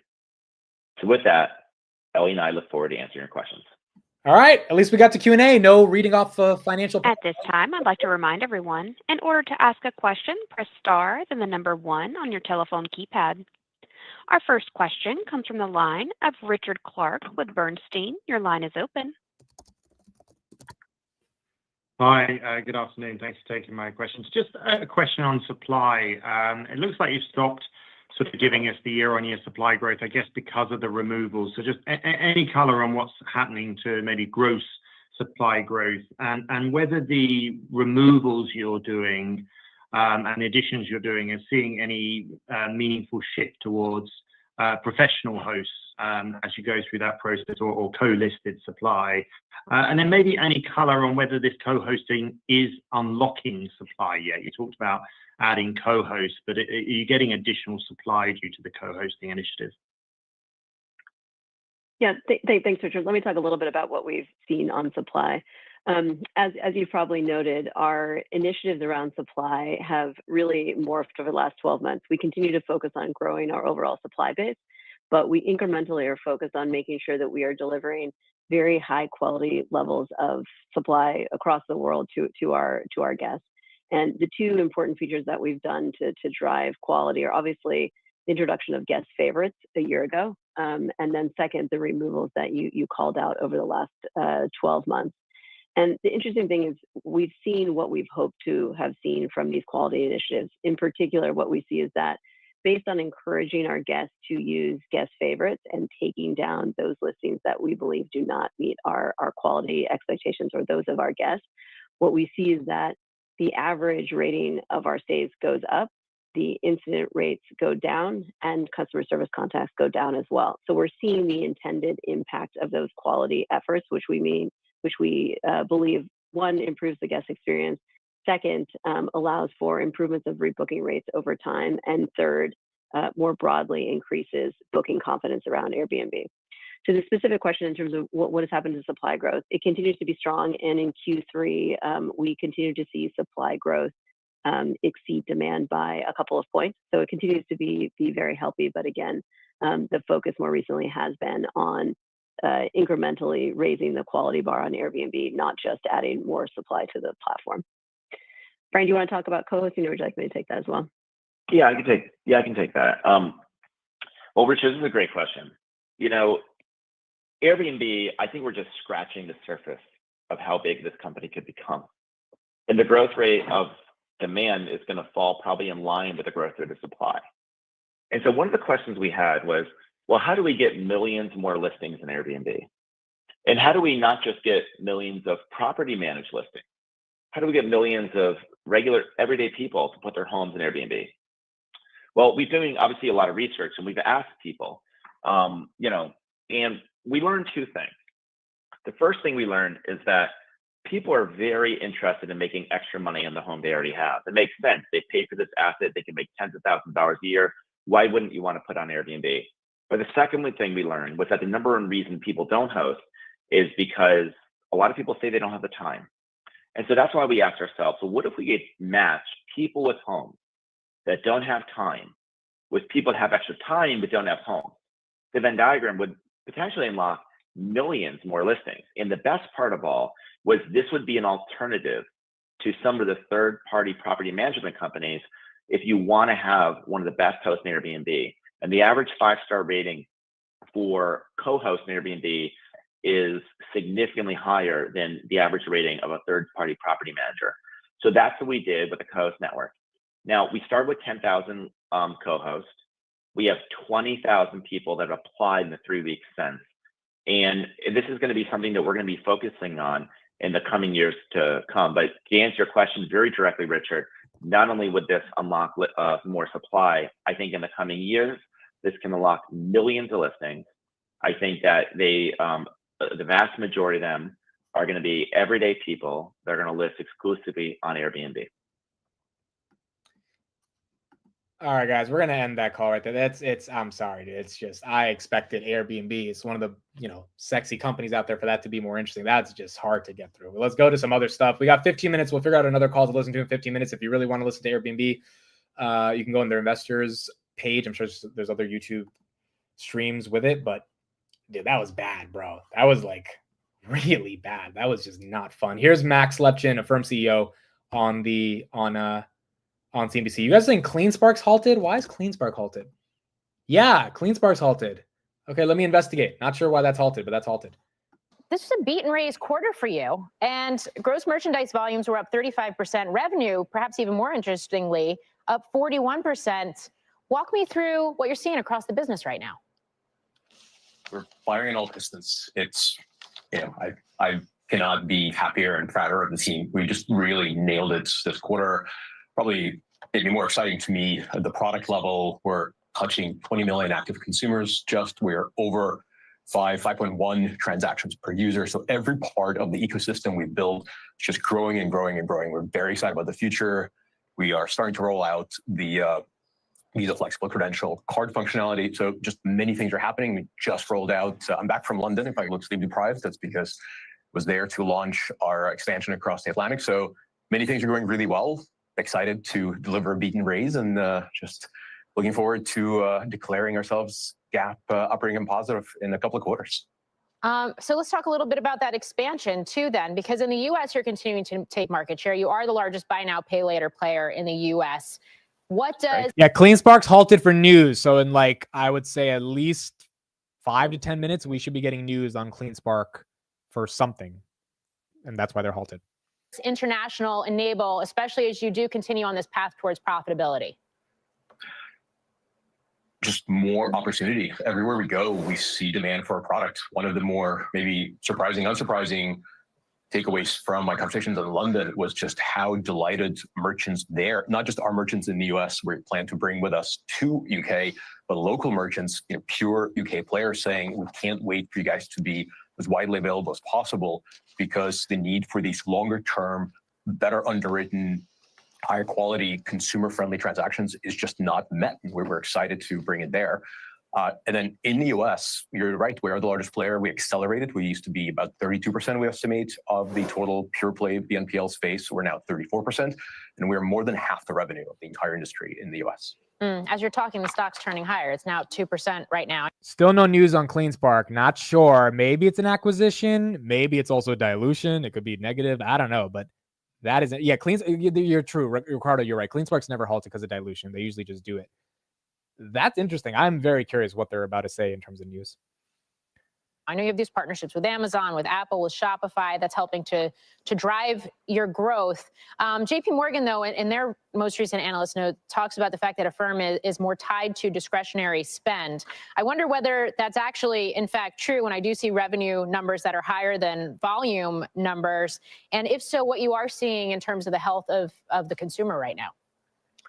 No, I think Affirm is for everyone. The thing that's kind of amazing about the brand and the customer relationship that we've built is we help folks finance things that are genuinely expensive, multi-$1,000. I'm a big consumer of cycling items, and bikes are not cheap, and paying for them over 18 months longer is something that we're very good at, and this appeals to folks in any credit range. And then all the way down to a couple of $100, just splitting it across 3 months to make it a little bit easier in a cash flow works for both sides of the credit spectrum. And so for some people, we are a 4 times a year major outlay, want to plan my expenses carefully. And for others, especially our card holders, we are 2 to 3 times a week. And both, we have a wonderful relationship, helps that we don't charge late fees, we don't screw our customers, we don't use things like deferred interest. And so the product is broadly appealing. We're now up the kind of scale that major card issuers can brag about. So what will a Trump administration mean for the company? And what do you think it means for the state of the consumer? Look at him smiling, bro. She says Trump and he's smiling. All these CEOs are like, lower taxes, baby. It's coming. And the state of the buy now, pay later business? I think the trend we are writing is entirely secular. Buy now, pay later, or we think of it as pay later broadly, is about 7.5% of overall e-commerce. So there is, 7 down, 93 to go, just in e-commerce. And offline is rapidly growing. Half the volume for a card comes from offline, and it's basically a round-off error for now, just how small it is, meaning how huge the TAM is. And so I think the secular trend is pretty much independent of whoever's in the White House. But people in red states and blue states and purple states borrow money from us and pay it back with remarkable consistency, and we're excited about that. So I expect very little change in the growth opportunities that we have. Max Levchin of Affirm, thank you for joining me. All right, guys, we have 10 minutes to decide what earnings call we're going to listen to. There's a couple of options. I just got to see what you guys want in the chat. Either we can do Block.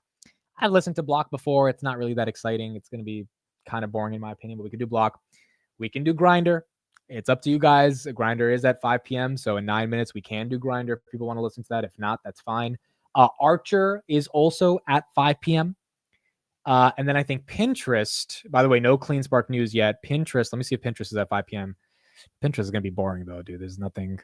The problem is some of these companies are not that interesting. I thought Airbnb is the most interesting company, and there was nothing. I mean, that call was just like, it was just hard to listen to, dude. It was bad. You got to really love Airbnb to get through that call. Why can't all of them do it like Palantir? I don't understand why they can't, but these calls are not fun. Pinterest was at 4:30, so Pinterest already started, so we're probably not going to be able to get Pinterest.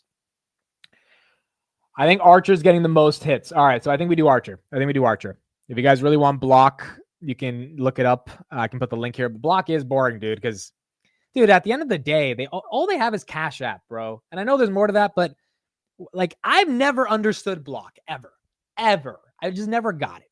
And like Jack Dorsey, cool guy. I don't really love him as a CEO. He bought a Jay-Z's music app for $300 million, I think, because he wanted to be best friends with him. Like, what? What are you doing spending $300 million of shareholder capital for a music app? Like, it's always been so weird to me. And then, Cash App's used by a lot. Square does have good merchant solutions, but I don't really know what the long-term thesis is on Square. And they don't have a ton of Bitcoin either, even though they have a little bit on their balance sheet.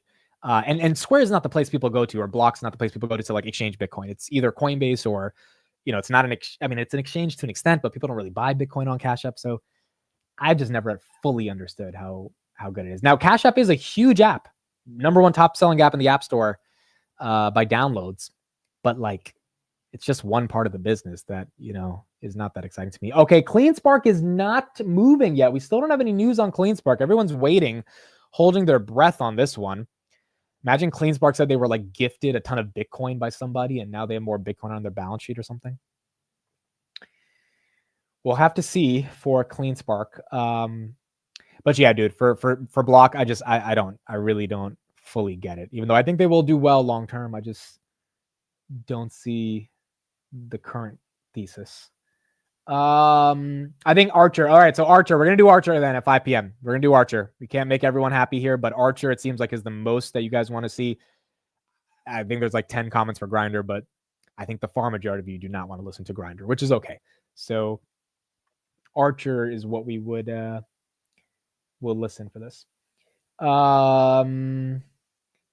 But DraftKings had a double miss, dude. I don't know why DraftKings had a double miss. I don't know what's going on with Q3 earnings for the betting markets. Has anyone used DraftKings before? I've never used it. FanDuel, I don't use those things.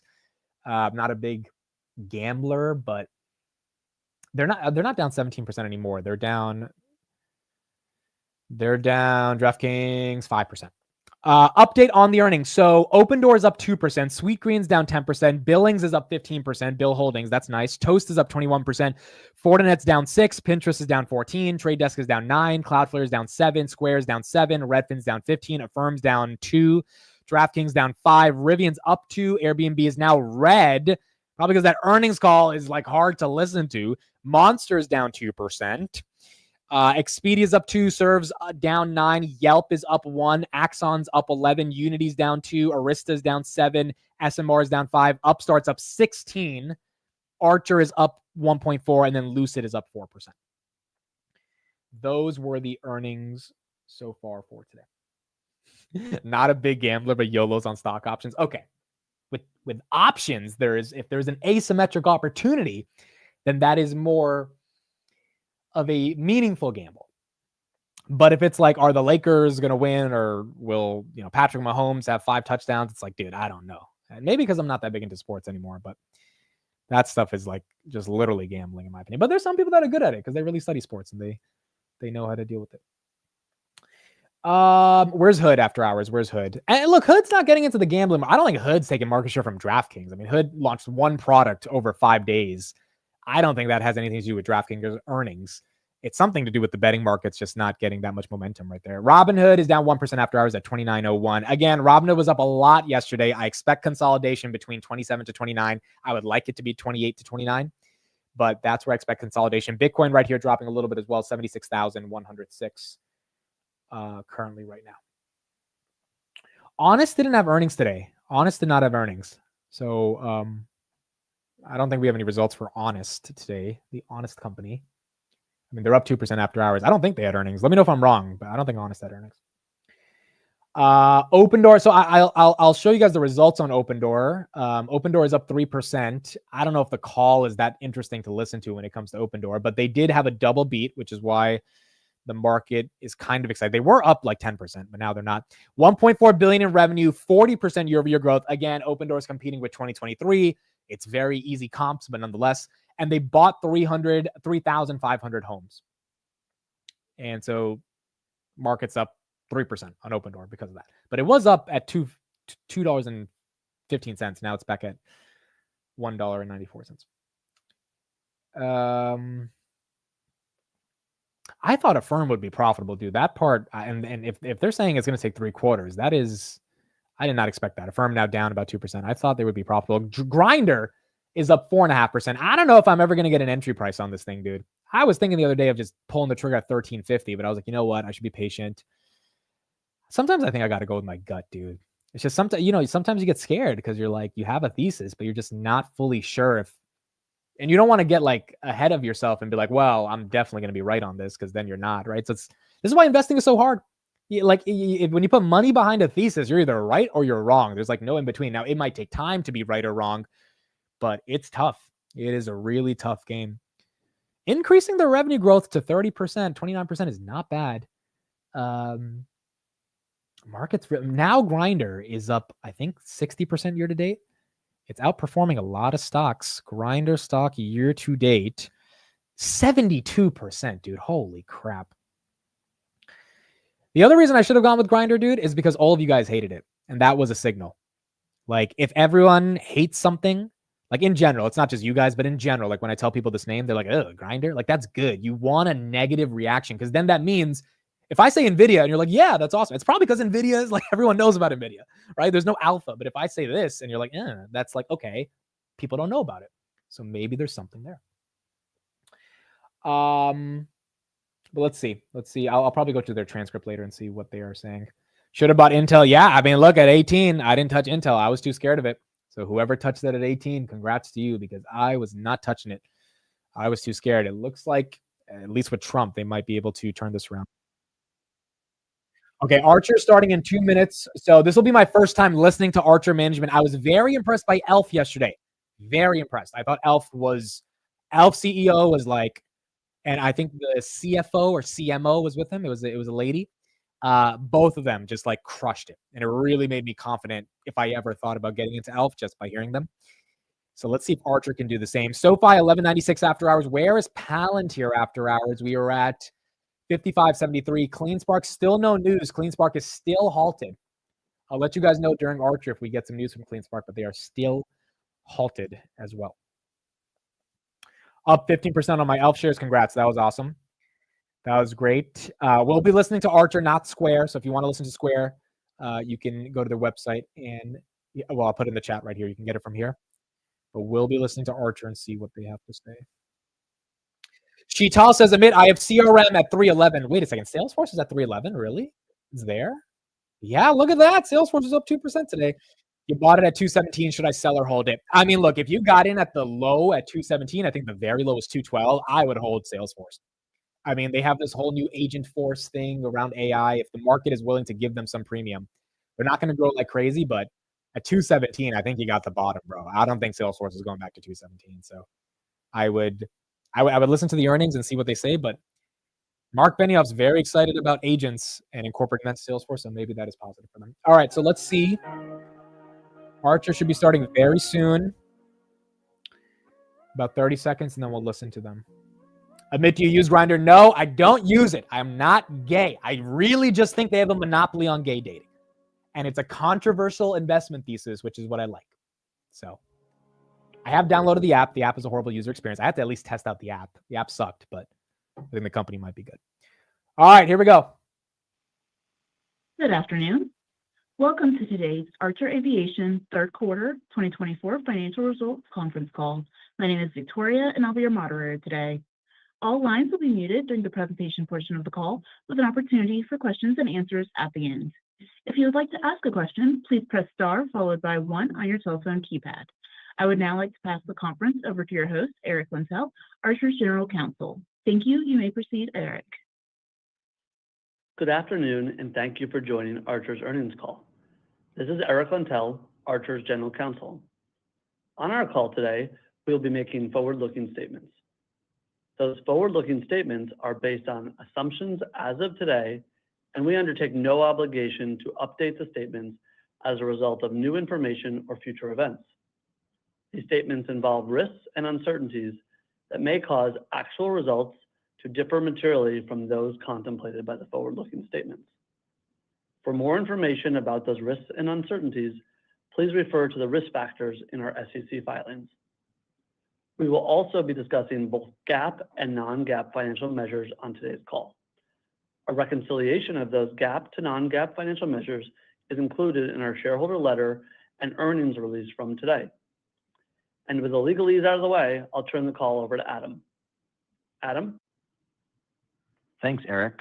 Since founding Archer, our mission has been constant: to pursue the most efficient path to making urban air mobility an everyday reality. Over the past 6 years, we have worked to establish the foundation to allow Archer to seamlessly transition from concept to commercialization. Now, regulators and industry leaders are moving increasingly in lockstep as we enter the commercialization phase of eVTOL. At Archer, we're honored and energized to be at the forefront of that shift. This momentum was unmistakable last month when the FAA Administrator, Mike Whitaker, signed the final Powered Lift SFAR, the Special Federal Aviation Regulation, alongside Archer's Chief Regulatory Affairs Officer and his predecessor, Captain Billy Nolan. In a few moments, you'll hear directly from Billy on the positive outcome of the SFAR for the entire eVTOL industry and our collective path forward. The SFAR is the key operational piece of the regulatory puzzle here in the US, giving us and the rest of the industry a clear path and structured framework for the safe, phased rollout of eVTOL. I'm grateful to Administrator Whitaker and his team at the FAA for championing America's leadership in advanced aviation technologies and for their continued partnership with Archer and our peers. Today, I'll lay out our expectations for how we envision our entry into service in both the US and internationally over the next 18 months. The team and I also will share updates on the momentum we are experiencing across engineering and certification, advancements in scaling manufacturing, the deepening of our Stellantis partnership, and why we believe our capital position gives us a unique advantage as we round the corner towards entry into service. Our commercialization strategy is focused on markets where we can deploy hundreds of aircraft over time, backed by strong top-down government support and the regulatory commitment required to make this vision a reality. Right now, we're seeing this potential in the US and in key countries across the Middle East and Asia. Once we identify a market, our priority is to secure top-tier strategic partners, those who not only bring substantial passenger demand and potential for financing, but also have the influence and relationships to support our path to commercial service. I'll walk through our priority launch markets today and show how this playbook is driving our strategy. In these priority markets, we're set to begin deployment as soon as next year. Our goal is to gain real-world operational insights from the outset with a 3-step plan that puts Midnight into action. Step 1, execute piloted demonstration flights in market. Step 2, fly piloted market survey trips with Midnight carrying passengers on our first air taxi routes. Step 3, following certification, launch in-market commercial operations. We believe this pre-certification early deployment approach will help us build the operational expertise we need to develop each market and help ensure we're able to safely scale alongside the communities we serve as demand grows. In the US, we are focused on our initial launch markets: New York, Los Angeles, the San Francisco Bay Area, and Miami. We believe our airline partners will help us drive demand for the initial routes planned in these markets, like airport transfers, help us integrate into these busy hubs, and are key to helping secure aircraft financing, as with United's planned purchase of up to $1.5 billion of Midnight aircraft. As we work to complete the final phases of FAA certification, our engineering and operations teams are concentrating on advancing us to flight testing for credit, with both Archer and FAA pilots flying Midnight at our Salinas, California facility. Simultaneously, we plan to conduct public in-market piloted demonstration flights and market survey trips with our partners, introducing Midnight to the cities we plan to serve. We are seeing true commitment from our airline partners to this electric air taxi vision, investing both capital and leadership resources through teams embedded with us as we lay the groundwork for future scaled air taxi services across America. These early steps are essential for building safe, efficient operations for our future customers. Internationally, we've been drawing on the expertise of partners and customers with decades of aviation and regulatory experience across key markets. We're seeing strong interest from governments and partners eager to be among the first to demonstrate and commercialize electric air taxis. And we've grown our indicative order book to over $6 billion, which includes planned pre-delivery payments. Our certification and flight operation teams are working closely with regulators in our priority international launch markets to formulate and advance a strategy where we demonstrate piloted midnight flights in market as soon as possible, then transition to commercial operations once both Archer and the jurisdictions are confident in the safety of our aircraft and operations. This approach opens the door for early international deployments, potentially even ahead of what we have planned for the US. The UAE continues to lead the way in this regard. We've established a consortium led by the Abu Dhabi Investment Office to launch commercial air taxi services in the UAE as early as Q4 2025. Together, we have made significant progress in establishing the regulatory pathway with the GCAA, as well as the infrastructure and flight operation plans necessary to enable our market entry. We are continuing to work closely with our key partners in the region on this initiative, such as Etihad and Falcon Aviation. This is all under the vision of the Abu Dhabi leadership. We're all working to rapidly advance what was contemplated by the framework agreement signed last year with the Abu Dhabi Investment Office. Audio continues to demonstrate their commitment to invest hundreds of millions of dollars to accelerate our commercialization in the country, including support for early operations, critical infrastructure, and crucially, a regulatory pathway to launch commercially as early as the end of 2025. To bring this vision to life, our teams are coordinating with dozens of stakeholders across the Emirates on numerous work streams. We've used our in-house data platform, along with local insights, to map out air taxi network and design routes tailored to expected demand. We plan to launch in the nation's capital, Abu Dhabi, which covers roughly 85% of the UAE, with plans to expand our operations to connect with Dubai and other Emirates as we scale. Abu Dhabi has 5 commercial airports and approximately 50 certified helipads at major destinations, such as Emirates Palace, allowing us to enter the market by working directly with these entities to electrify and upgrade existing operational infrastructure instead of building new vertiports from scratch. We're partnering with Falcon Aviation, founded by the UAE royal family, and Etihad to recruit and train our first pilots, establish maintenance protocols, and schedule our initial regional piloted flight exhibitions, which we anticipate launching in 2025. I'm also very excited about today's announcement of our latest planned international market entry. In September, we signed an agreement with Japan Airlines and Sumitomo Corporation's newly formed JV, Soracle, to bring eVTOL to market in Japan, with plans to order up to $500 million of our Midnight aircraft. We've already received the initial pre-delivery payment against the agreement, underscoring the JV's commitment to this venture. We'll be working closely with Soracle and the Japan Civil Aviation Bureau to demonstrate Midnight in market as we prepare for commercial flights in some of the country's most congested cities, including Tokyo, where the journey by car from Narita Airport to the city center can take 2 hours or more. In addition to Japan, we also continue to advance our partnerships in India and Korea, and we will share more progress there in the coming quarters. As we move towards commercialization in each priority market, we'll work closely with our key public and private partners to collaboratively teach and learn eVTOL operations. By deploying aircraft in these early operations, we can gather essential insights and operational experience to scale responsibly.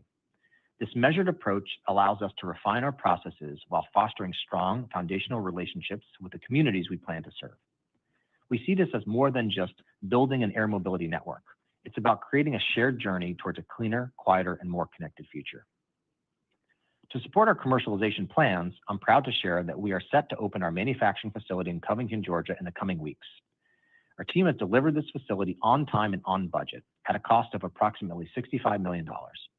At scale, this facility will be capable of producing up to 650 aircraft per year, setting a powerful foundation for us to scale our production alongside our operations.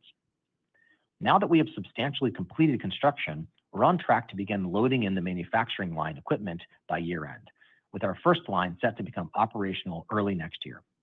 From there, we plan to ramp up to a production rate of 2 aircraft per month by year's end. Stellantis continues to be a deeply committed partner on this journey to help us achieve scaled manufacturing. As I discussed last quarter, we have an agreement in principle with Stellantis for them to contribute up to an additional approximately $400 million of capital to help scale the manufacturing of our Midnight aircraft at this facility. Earlier this week, we announced that we are now seeking shareholder approval of that deal and aim to finalize it by the end of the year. The goal of the structure with Stellantis is to secure future capital for manufacturing growth without taking any unnecessary dilution of a large capital infusion today. We'll continue to manufacture our powertrain and a select number of test aircraft at our California low-rate production facilities, ensuring continuity for our R&D and test needs. We're confident this strategy will support a reliable and scalable production flow as we prepare for commercial operations. Our engineering and certification teams made significant strides this quarter, advancing FAA type certification and preparing for our first piloted flights with our Midnight aircraft. With the SFAR in place, our teams are fully engaged in the final phases. Guys, I'm not going to lie. This is boring. I'm playing Archer because a lot of you guys want to listen to Archer, but that is not exciting at all. Design mature and our high volume manufacturing facility in Georgia coming online, we are ready to enter a period of tangible operations and scalable growth. Billy and Tom will outline the road ahead as we work to execute our path to certification and launch of commercial operations.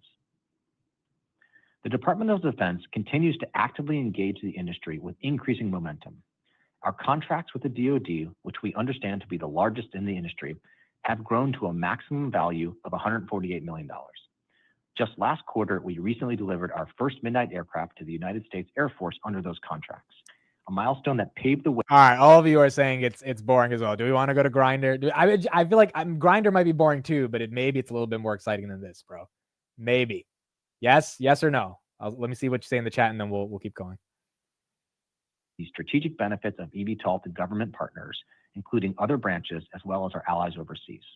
To spearhead these efforts, we are pleased to announce a recent new hire to the Archer team, the addition of Joe Pantalone as our head of advanced programs. A seasoned leader with nearly 30 years at Lockheed Martin, Joe brings invaluable expertise as a protege of Ken Rosen, one of the greatest aircraft engineering leaders of all time. Ken has over 50 years of experience in aviation, served as VP of Engineering at Sikorsky, where he was responsible for building the original Black Hawk in the 70s and subsequent variants. Finally, all right, we're switching, guys. It's too boring. For all the people that love Archer, I'm sorry, but we'll put the link in the chat. You can easily just click the link. You can leave the stream, go to Archer if you really want to listen to Archer. I'm sorry, guys. This is boring. The stock's up 2%, pre-revenue, nothing that interesting. We'll probably get some more stuff later. Let's go to Grindr. Let's see what the CEO is saying, see if there's anything interesting there. Using it and using it often. And that's exactly what we want to see, right? We want to see active engagement from a portion of the user base that we think will benefit from a user experience like this by speaking to their intent and then enabling them to have features that address that intent. And that's been really positive. The other thing we're tracking is re-engagement, meaning it's one thing for people to try a product once or an experience once, and then do they come back to it again? And we're seeing really good re-engagement on right now, both in Australia and in the DC metro area where we are running tests. So I think overall, the learnings so far are pretty good. We do need to add more features to the suite of right now, as we had planned on doing, and that's in the works. And then we probably will, slowly launch it in a few more markets to kind of parallel test and get user feedback in those as we work on scaling this product through the end of the next year. And next year is not going to be focused on monetization with right now. It's going to be very much focused on scaling engagement and getting as good of a product experience as possible set up for the user. And then I'll turn over to Vanna for the last question. Hi, Nick. Just to follow up on the ads. So yes, we've had a strong quarter across really all of our business lines, including indirect revenue, which grew at 43% year over year. As you know, ads are a differentiator for us because of our robust freemium offering and our ability to really monetize here. We also have fairly nice margins on this because there's really no third-party payments to the App Store or Google. And so when we joined, I'd say the ad business had been a little underinvested, both from a tech perspective and from a sales talent perspective. Both of those have been addressed and are in the process of being addressed. We've opened up more third-party ad partners. That demand has been able to be filled by us. And we've also enhanced our ad formats. And what I mean by that is really native ads. We're starting to think about rewarded video And we're also having more interstitials, and those interstitials are slightly more complicated and therefore drive a little bit higher CPM. So we're still really early in our journey, I'd say, for ads, but we feel pretty confident that we'll be able to continue to show some real returns here. I mean, even little things like the ordering of what would appear in the ad. So our order had been set up where a house ad would appear first, and then an external ad would appear second, which obviously does not make sense from the perspective of making money on the ad. And so we've switched that, which is obviously not a major thing, but actually had a very positive impact. So it's just an area where huge opportunity and not a lot of attention has been paid. And so we did a lot of work last year to set up the business well for this year, and a lot more work is being done this year to move us into to a successful growth year for ads into 2025. Thanks, George. Thanks, Panna. Your next question comes from the line of Andrew Marok from Raymond James. Your line is open. Hi, thanks for taking my question. You mentioned pricing and merchandising being key contributors to direct revenue growth this quarter, and I think you touched a little bit on it in your last response, but just want to be maybe a bit more explicit, I guess. How are you kind of balancing that move forward in pricing and merchandising versus, I think you've mentioned in the past that historically, given an under-monetized service, your user base might be a little bit more sensitive to monetization changes in the early stages as they start to take hold. So I guess how are you philosophically balancing that, and how much room do you think there still is to run on pricing and merchandising, optimizations and improvements? Thanks. Totally. So thanks for the question. We definitely have a very robust free offering, and that's something that's different about Grindr versus really anybody else in the space. You can use Grindr fully and have very few limitations and never pay for the product. That obviously comes with a significant benefit, which is that people join Grindr when they turn 18 as the primary product, and we don't have trouble attracting new users as they kind of mature and become adults. And I think that's really important, and acknowledging that is crucial. One of the things I think you'll learn about this space as you start working in is that free users are just as important as paid users, because paid users want to meet with free users, and so having a very robust free user base is crucial. That said, there is always a discussion here around where should the line be between a free user experience and a paid user experience. And some of the things that we are tightening, frankly, are things that where some people call them backdoors, meaning like no one actually planned on them being that way, but they just kind of happened. And then others are where we actually having a discussion like, is this value that is being offered so significant that that should be part of our paid tier? So one of the things we did this year is change how many messages a free user could send to other users that they found through the Explore feature. So we have a feature where you can go on a map, put that map in a different location from where you are, and see who is on the grid in that particular location. And that can be either, I'm in Palo Alto and I can look up people in San Francisco, or I'm in Palo Alto and I can look up people in New York. You can, if you're not a paying customer, historically you were allowed to send 3 messages per day to users through Explore. We've now limited that to just 1. And the reason is that we think that that has an incredible amount of value, and we believe that that value should sit with our paid tiers. And the benefits there were pretty significant. And obviously we did see an improvement in conversion from that change. So we believe there is a fairly long list of things we can do that are like that, that result in the value in paid tiers increasing while maintaining a really robust free product offering. At the same time, we do continuously invest in making the free user experience a lot better. Building the interest tab is not limited to paying users. All right, I'm not going to lie, that's kind of boring too. Honestly, today we just had some boring earnings calls. There's really nothing that exciting. If you guys want to listen to that, I will put that in the link. You can listen to that as well. Again, I like Grindr. Call is kind of boring. If I want to really get some updates from them, I will go into the transcript and kind of see what they have to say. No one can beat Palantir at earnings calls, dude. No one. No one. I mean, Palantir, even though they only take 2 questions, but at least those analysts, you could see their face and stuff. It's like an enjoyable experience. And Carp talking for 10 minutes pretty much makes everything worth it. No one can beat them from earnings calls. Okay, so I think that's pretty much it.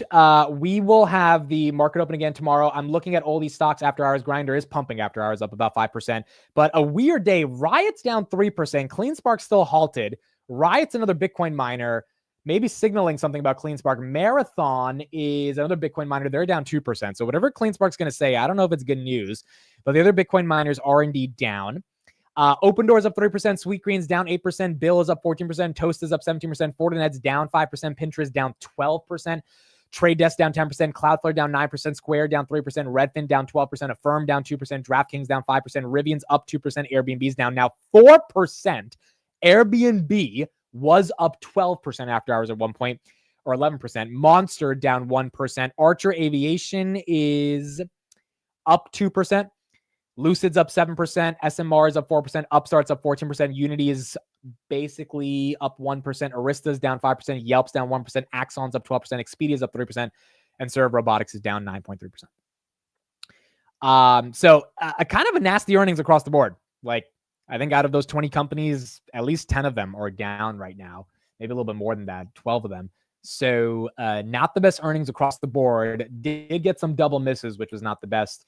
These companies are not the biggest companies in the world, not the most consequential companies. I mean, if Pinterest advertising is not the best, does that really say something about Meta's advertising growth? Probably not. Pinterest just is not as good as Meta at advertising. So not getting a ton of signal from these companies, but at least after yesterday's momentous day, some of these numbers not the best, and market kind of selling it off from that level.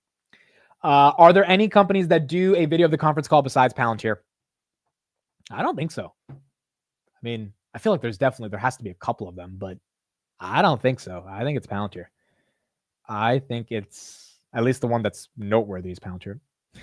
Chad says, is Garcia here? Can you make a cut down of a myths from the earnings call today?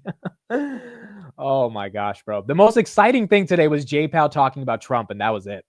Like, these earnings were, I mean, these were interesting numbers going across the board, and they were kind of exciting, but nothing too crazy in terms of the market reaction to it. CleanSpark, still no update, still halted. Still no update. Enphase is up a little bit after hours, but CleanSpark still halted. Nothing there. S&P ended all-time high, 595.99 after hours. Good day for the markets. Jay Powell was decent. We got a rate cut, but that's pretty much it. And over all the major indices are doing pretty decently.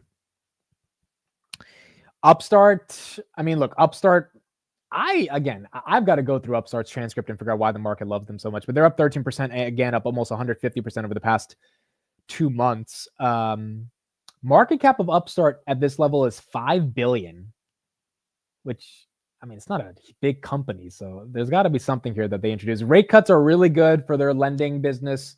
The AI moat maybe is something exciting. I had a friend who was a former Upstart exec who quit 2 years ago. And that's when Upstart was collapsing, and he really wasn't a fan of it. So he left, and all the money that he invested in Upstart, or all of his shares, he sold them and he bought SoFi instead. Now, if he had just kept his Upstart, I don't know where his options were at, but I think he would have outperformed SoFi. But now SoFi is doing well. But I do think SoFi probably is just a better sleep at night company than Upstart. But granted, I don't know that much about Upstart. So that's another reason, I'm not the biggest proponent of that company. Upstart is going to run tomorrow, 30% shorted. Yeah, people have always shorted Upstart. That's another reason why it could run. So the short float might be a tailwind for them if these results are good enough for people to cover some of those shorts. I'm guessing the SEC had something to do with CleanSpark. Maybe. It is weird. Still no answer. I've never heard of a halt for pending news. I don't think I've ever seen that before. I'm sure it's a thing and it's happened, but I haven't seen a halt for news that's coming soon, especially a halt that's at this point, it's almost 45 minutes that it's been halted as people are waiting. So not fully sure why that's happening. Could it be bad news for CleanSpark? Yeah, but it could be good news too. The other miners are going down right now. So that's why I think it could be bad, but it also could be good. Just not fully sure. Hood says it's due to volatility. I mean, is it halted on Hood right now? CleanSpark. No, you can buy it on CleanSpark. I mean, but you can buy it on Hood. Some stock exchanges have temporarily halted it. Well, Webull halted it. I guess on Hood you can. Yeah, not sure. Not sure. I think it's more than that, though, based on what I'm seeing on Twitter. It seems like there's a need for news that is going to be coming out soon. It could be warrants. It could be the warrants. CleanSpark issued warrants a couple days back, and maybe more info is needed on them. It's a T12 halt. Yeah, that's the most logical thing that could be happening here. So this could be a nothing burger. And that might be the reason it's halting right now. Okay, cool. I will be back tomorrow. Tomorrow's what, Friday? Wow, tomorrow's Friday. So money market funds increased by 80 billion, looking like people were hedging before the election. Markets at an all-time high, 6.59 trillion in money market funds. Rates just got cut again. Maybe next week we see some of that money potentially outflow into other asset classes. No major earnings tomorrow. Pretty much all the earnings were here today. Big news of the day, Palantir. Looks like they got $1 billion contract, not official yet, but looks like they will be getting that from the Navy for 5 years, $920 million. And then that Amazon partnership this morning also was really good for Palantir. And Tesla, 296. Big day, green day for Tesla as well. And Robinhood did touch 30, then came back down. But again, I think Hood consolidation here is not a bad thing. Robinhood now below 29 at 28.98. Same thing with SoFi, dude. Even if SoFi goes back to like 10.50, like these stocks have run up a lot. SoFi, Robinhood, and it's okay for them to breathe and just chill out. So I don't think that's the worst thing in the world. S&P 500 at 595. Palantir after hours 55.66 it closed at 55.88. 12 cents away from 56. We got above 56 for a little bit as well. CrowdStrike as well, huge day for them. 331 up about 3.3%. S&P at 595, and then the Qs at 513 was also very good for the NASDAQ. All right, cool. That's it. Thank you, everybody, for joining. I will see you guys tomorrow on the market open. Palantir right here, 55.70 after the bell. And we will keep going from there. All right. Thank you, everybody. Have a good one. I'll see you guys tomorrow morning. Good night.